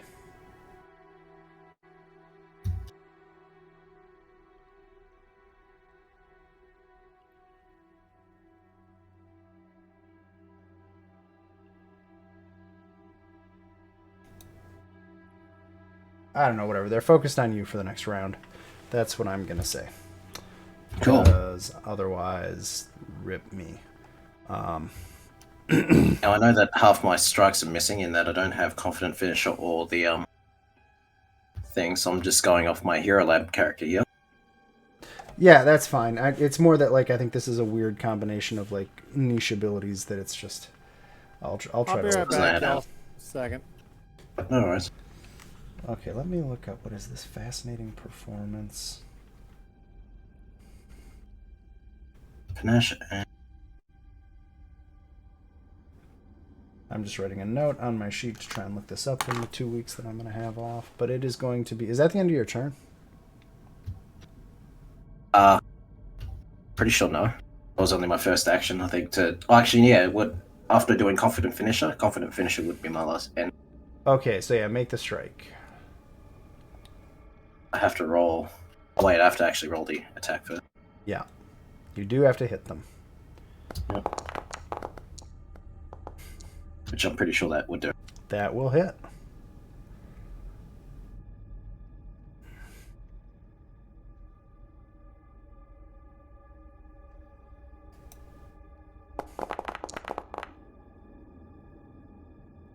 All right, I'm back. I'm sorry. My wife made me murder the biggest brown recluse I've ever seen.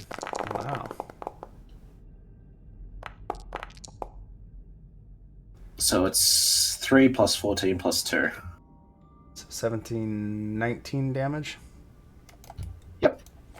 Okay, I'm going to say 10 to the top one and 9 to the bottom one because they split damage. Okay, interesting. That chain is a real bitch. Yep, and then I get to free step out of it because I use my finish. Okay. And I will step there. So the top one is the one that is... Or no, they're both just fascinated by you. Okay, cool. Yeah, the intention was to get them fascinated and then back out of there so they have to run past Keshma and get smacked. Oh, okay. So this one can come here. Yep. But nobody's leaving reach, and Keshma doesn't have attack of opportunity. Oh, yeah, true. Never mind then. Sorry. Whoops. Oh, well. So I'm going to say the way Fascinated works is it's just following you for this round. Because it seems weird that Fascinated would make it attack you. So it basically... Oh, wait, it only has one action, so it just used it. Screw that guy. So that one's done. It is Nifla's turn, and she's going to try and... Sorry. I just wanted to see what it does. It feels like it's Yeah, it's weird. It's really meant to be a social thing. Yeah. Oh yeah, or if I'm like distracting someone while someone else steals shit or whatever. Yeah, like Fascinating Performance really... That's where I think that the problem is, because it's using a social ability. Anyway, Nifla's gonna freaking try to Ray of Frost this other guy. Because I think I understand. Yeah. You're trying to use a bard skill on a swashbuckler. Wow, that'll hit. So it gains another level of slowed. So that's nice. So basically, these two red wizards are just pelting them with their Rays of Frost to try and slow them down as much as they can. Which is appreciated. Because that seems to be the only spell school of theirs that doesn't just immediately fail. And it's free. Cantrips. Slightly entertained they don't have any fire spells, but yeah. It is Murakana's turn. Yes. Bring the pain.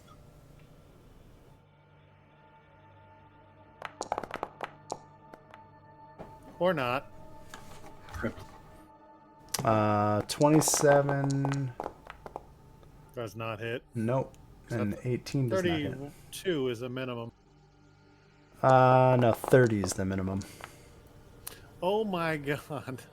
So I'm just wildly swinging in this hallway doing nothing. You're just like screaming and flailing about, all the sound, none of the fury. Orvex Avlona. Let's get rid of that. I guess Avlona will try and zap the top guy again. This should be fun if it hits.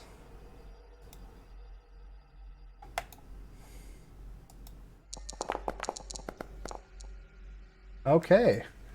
The top guardian is now slowed 3. Which means it literally can't do anything now. Can't do anything. Love it. It is Keshma's turn. Which means Murakana.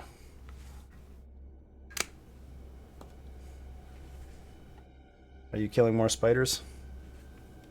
Sorry, I'm back, yeah. It's Keshma's turn.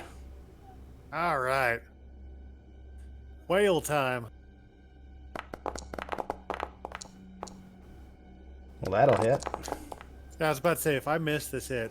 So, okay, so 27, 28 be 14, so 14 to this one, and 13 to this one.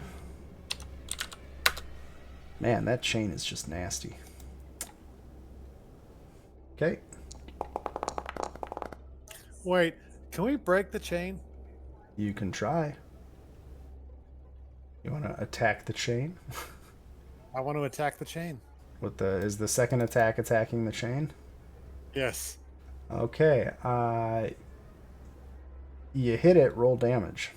No, the chain dodged. Yeah.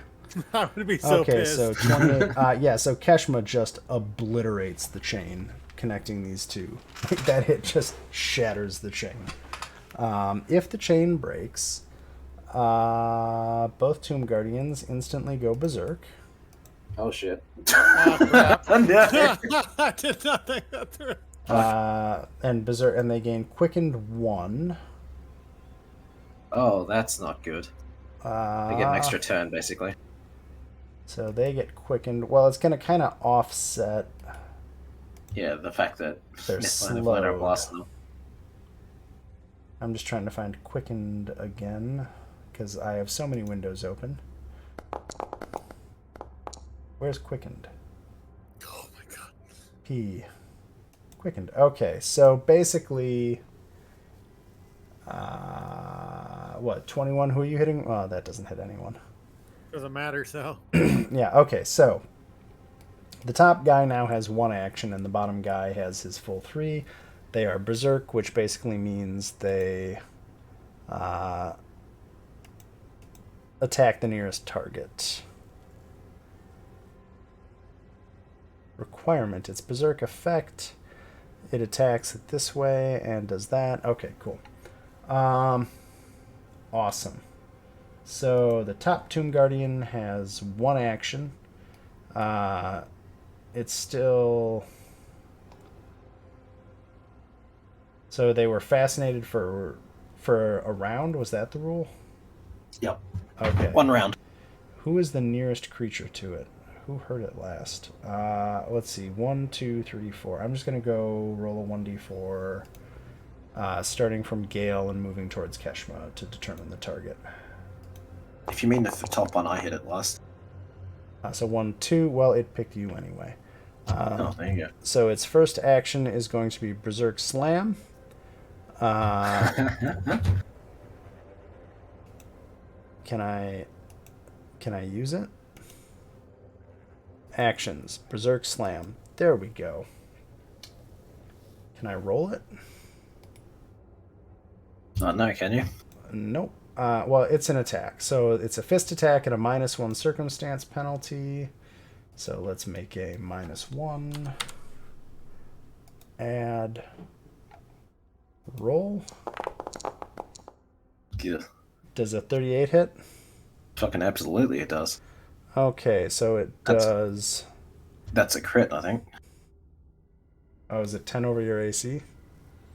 Yep. Can I do something about that? Nope. I can do one thing about it, but only increase my AC by 1. Dodge away. That wouldn't be enough to help. You are the target of a melee attack.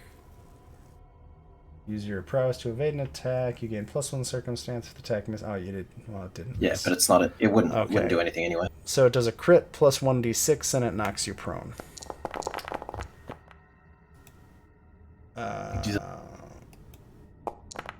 There's the 1d6. Well, there you go. Yeah, the 1d6 wouldn't do anything because it's physical. 44.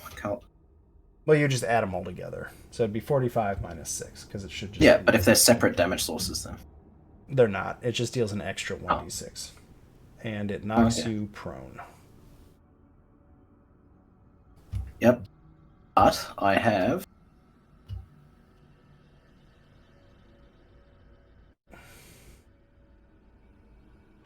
Oh, but that has to be on my turn, doesn't it? Yeah. Okay, well, you're prone for now. Yep. So that's its Berserk Slam. Now it will normal attack Murakana with its second attack.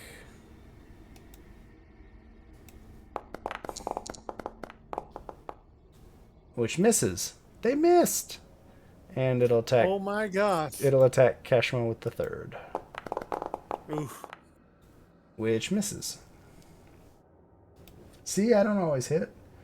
It is Gale's turn. Sweet.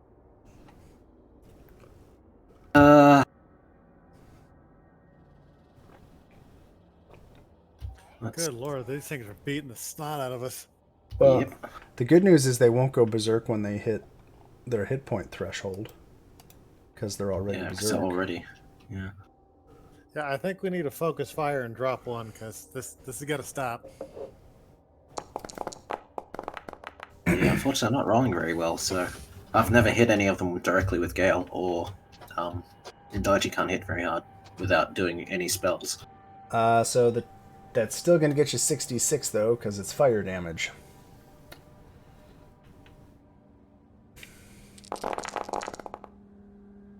So 19. Yeah, and most fire of that's damage. ones. Jesus. Again. So that one hits. Fuck, man.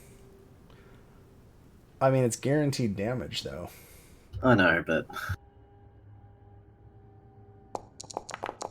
I'm not rolling well. You still get to do 66 damage.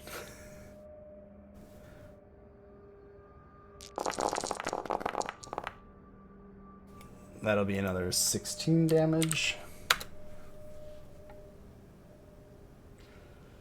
This is And interesting. already kind of figured I'm not going to hit anything, so I might as well just keep throwing. Well, it's interesting because unless you critically miss, it doesn't matter. Yeah. So do another 66. Like an arsonist over here. I mean, we need these things gone. Like now. So this top one is like those 3 bombs piling into it. Like chunks of the armor and flesh are starting to burn and fall off. It looks real bad. And now it is Dodgy's turn. Alrighty. Well, she's going to kip up, so she'll stand up as a free action.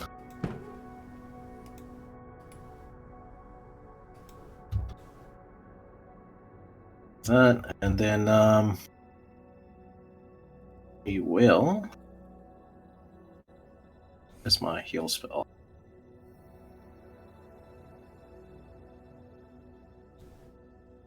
I will cast that at elevated or at +1 at a 2 action. So I do. That's 3d8, isn't it? No, 4d8 because I get an extra 8. So what level are you casting it at? Just 1. You can only increase it by 1, so it's second level cast. Yeah, so you would get 1d8 plus 1d8 plus 1d8. Oh, plus 16, isn't it? Yeah, because 2 of those 8s are, well, just 8s. So it'd be 2d8 plus 16. Okay. Wow. Yeah, There you go. So you take 25 healing. God, the wording on that is... not good. It's there, but it takes a few tries to parse it out. I think that's 3 actions, right? Or no, 2. that's 2. Yeah, because the kip up was a free action. Yep. And we will do Dueling Parry again. I won't spam the chat again. I'll just put the effect. Cool. Tomb Guardian. Top Tomb Guardian. Alright, well, let me... yeah. Did I do the wrong Tomb Guardian before? I don't know. It's the top Tomb Guardian's turn. He has 1 action. I'm going to roll a 1d4 to decide who gets attacked. Gale. Oh, no. Berserk Slam on Gale. So we'll do the Fist Strike. Does a 28 hit Gale? Yep.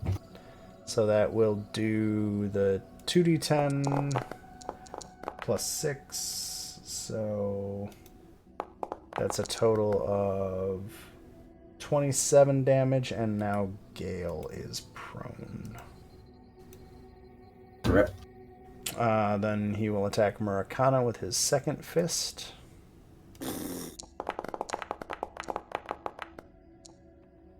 Yeah, these guys are very, very accurate. That's 20 damage. Thank God I am a health sponge. And then third attack on Keshma. Which just hits. 17 damage. Okay. Then it is Nithla's turn. She's just gonna something and Thayan and do it again. Do it again. Top guy. Hey, it's back down to 0 actions. Love it. Because it is now slowed 4 and quickened 1.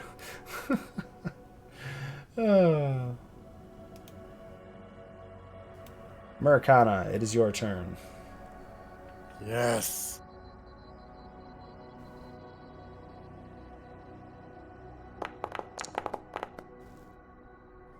Oh, come on. That's a hit. Well, oh, I thought 32 was... Okay. No, 30. 30 is their AC. I was about to say, this axe is cursed. The top one or the bottom one? Top one, he's critically damaged, isn't he? And he is dead. You have Yes. killed the top one. Murakana screams and turns and thwack. Oh, never mind. Hits the wall. His axe nearly flies out of his hands. Oh, jeez. Oh my god. It's amazing. You're lucky they're not swashbucklers, or they could like take the axe from you for doing that. Yeah. Oh, it is turn 5th round of slow. Okay, so Avlona is going to get a clearer shot. And she'll try and add another ray of frost to the bottom one.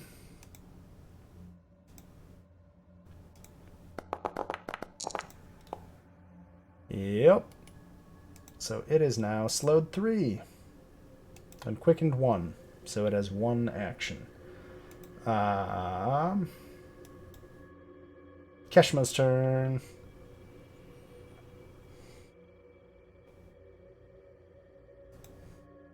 Which is code for Murakana. Yes.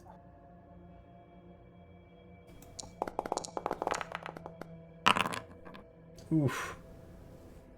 The dice gods just hate you. That is a miss. Oh my god.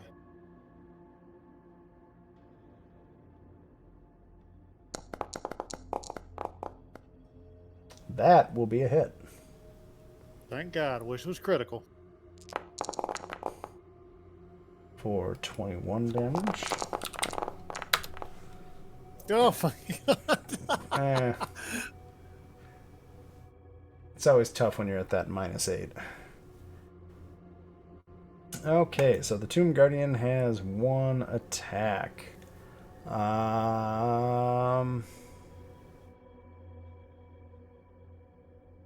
Yeah, I guess it'll try and attack Keshma, because that'll be hilarious. So it rolls at a -1, which is a 35. It knocks Keshma prone as it just slams both fists into it. The damage will be that plus 6. So it does 22 damage to Keshma, and somehow this stupid golem pushes her down into the ground. And you just hear in a language that none of you understand. Kind of sounds like rocks doing dirty things to each other. It is Gale's turn. Alrighty. Oh, we're gonna keep throwing more fire things at it. Oh, right. We have to stand up. I think that's... I don't know how to do that. I think that's an action, isn't it? I think it's either half your movement or No. an action. No, it's an action. I just found it. Cool. I think. that didn't go in. Weird. You can take an action to stand or crawl. Yeah, I don't think we're going to be doing that. I'll take an action to stand. You can't be knocked prone while swimming. Oh, that's yeah. Makes sense. I'll stand, I guess. Burn an action for that. I just cannot believe how much trouble these things are giving us.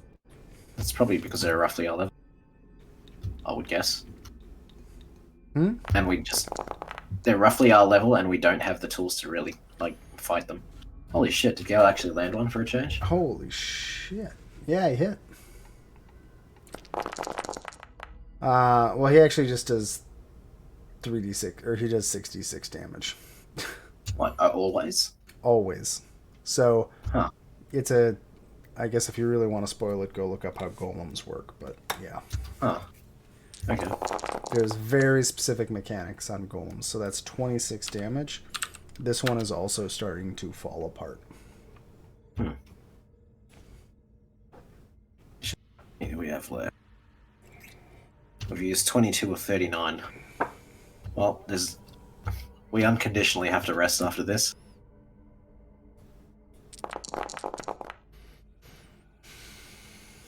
Oh shit, sorry. Wrong one.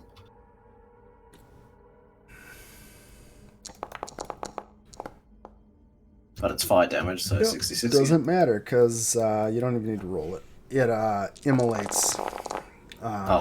It had, 3 hit points left? Yeah, 3 hit points left. I think 66 will be 3. Yeah. That one is gone. And this hallway is now full of the smoldering, burning, dismembered chunks of these 2 golems. And a ton of glass. Just a ton of little glass punches. Pew, pew, pew. And that's probably a good place to stop it, because it's 12 o'clock and I got a birthday party to go to tomorrow. Yeah, fair enough. Yeah. But thanks, guys. Hey. I just cannot believe those things would not die. Oh, in fairness, fire was the way to deal with it. Daiji has no fire spells without burning focus points, and she's pretty much tapped out. You want to hear something funny? What's that? I totally forgot that my dragon's breath is electric. Yeah. Completely forgot. Right. Yeah, so your axe should also be electric too. Because the rage damage is supposed to match. Because you're a dragon. Because you're a dragon disciple, it flips your rage damage to whatever your dragon type is. So, it would match your breath weapon. Does that make sense?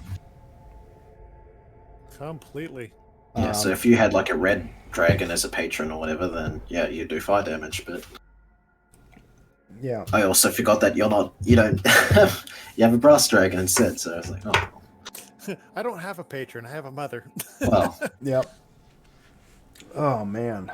I do have to look at their spell books though, because they just have the same spell book or they have the same prepared spells right now, so yeah, they are wizards, they can change their mind, but yes. But I just yeah. Unlike my fucking oracle, who is stuck with her spell list forever. But although honestly, I gotta say in this case, the Ray of Frost was far more useful than just damaging. Yeah, because the amount of damage they were throwing out, that's why Gale wasn't able to really start throwing firebombs until the end, because well, he was too busy keeping everyone alive. Yeah, and this is the case where those were 2 CR11 creatures. So 2 levels higher than us. Yeah. Actually, come to think of it, isn't the other group level 10? And roughly at the same stage we're at? Yeah, you guys will level up before next session. Ooh. Fantastic. Because level 3 is the level 10 level up. Sweet. I can say that by the time we have our next session, I will actually be awake. Because I am switching from 65 hours a week down to 40. Jesus. Hell It's still yeah. surreal to me, man. It's 38 is usually pretty solid. Like most people only work 8 hours a day. Vast majority. I work a minimum of 4 14s and then an 8. Jesus. Yeah, that'd be illegal. Like the So Fair I'm Work Commission. super Like, excited yeah. because I'm making almost as much as I am with the 2 jobs, and I have full government benefits. Nice. Nice. Oh, Oh wait, I forgot that in Pathfinder you actually get a lot more from leveling up to 10, and as opposed to like 5e where fucking nothing happened. yeah. So, scheduling note: the next 2 weeks I will be in the middle of Ohio when we would normally be doing this, so we're off for 2 weeks. That's fine. Just because I'm not gonna try and run this from a hotel room with 3 kids and my wife in it. I don't blame you, and it kind of works out because in 2 weeks that's when I start my next job. I also don't. Yeah, so you'll probably need time to. I don't have a laptop that Foundry's installed on, so there you go. I'll mail you mine. Oh god. It'll get there in about 10 weeks, given the Australian postal system. Yeah. Ugh. So yeah. Creature tuning in Pathfinder, man. I probably should have made those level 10. Yeah, I mean it was a decent challenge. Like I don't think they would have killed us. Like they, if they were like able, Gale has a truly ruinous amount of potions, and if it came down to it, I would have just started using my fire-based curse spells and just trying to preserve my what do you call it? Focus points. Yeah. The other thing is, I did try to play them random. If I wanted to be a tremendous ass, I could have just focused people, but they're not very smart, so... Well, that and both Daichi and Gale are quite fast, so they could just outrun them or fly over the balcony. That's true. Because I still have airwalk. Yeah. So anyway, yeah. I'm playing it. Yeah, I don't know. It's the fun of level adjusting monsters for Pathfinder. It's tricky because we're also dual classed, so we're stronger than like a base character, I suspect. They recommend. I think the guidance is to just increase the level of monsters by 1 for a full dual class party. And you guys do have like 6 people, right? So like you have like we got Kashmo, who's like took hits like a champ on account of being a giant stone lady. Yeah, she's a better tank than I am. Well, I mean, she should. I mean, based on what she is, she should be. She damn well should be. Yeah, like she's a giant stone fucking. She's not. Well, yeah, she is an elemental. She's basically a type of stone elemental, right? If that's not obvious. And we totally have 2 totally not liches fucking backing us up with casting. So yeah, we actually have quite a lot of firepower. Here's my hardest decision: do I pursue Kashmo or Nithla? Oh my god! Why not both? It'll be funny. Well, and the counterpoint is like the room before where you guys were fighting like at one point like 12 monsters. Those were lower CR, so it was more about that fight. Managing was more them. about it was resource. It was time management in that fight, whereas this fight was just here's 2 big fucking awful things. Yeah, and like when I unleash my usually most powerful spell, and then it's like, oh, it does nothing. It's like, oh shit. I felt so bad for what it's worth. I was just like, oh, golem anti-magic. That's I mean, to be fair, like I kind of knew going in that it's a tomb with undead, and a few undead are mindless and thus immune to mental attacks. well, and golems have golem anti-magic, which is it's all. Yeah, so they're just immune to it. They straight up just say like, basically golems. It's like fuck you. You have to figure out what type of golem this is before it kills you. Like you either have to know ahead of time or during the fight figure it out. I did have Spray of Stars and Moonbeam on standby, but neither of those are very good. But they do fire damage, so there's that. There you go. Yeah, that would have worked. They would have done 66 fire damage. And it would have dazzled them for like 10 for a minute, which is pretty nice, because I think then that just makes everything that they are trying to attack concealed. So they have to roll So against golems, it actually, if they can be dazzled. if you want to have fun, I mean, I think they're immune to most conditions, but also, like, if you want to go look up how golems work, it kind of breaks. Like, the rules for golems are very specific. Like, there's a list of every golem has they have an anti-magic. It's called golem anti-magic, and there are 4 damage types, and based on those 4 damage types, they have a specific effect. Any other magic doesn't do shit to them. Wow, so actually Divine Lance would have done nothing then, I think. Because it only does chaotic, evil, good, or lawful damage. It doesn't do elemental. And there's as many golems as probably damage types. Basically. Well, that would make sense, because, I mean, they are artificial, so... And there's a lot of golems. Also, I should be getting before the next session Secrets of Magic, or whatever it's called, which seems to have some crazy stuff, so if I'm lucky it'll come before I leave, but I'm... Crazy stuff like the incentive to now take the 5th level spell Flame Strike after this. Let me see if... Oh, I'm gonna stop recording. Haha.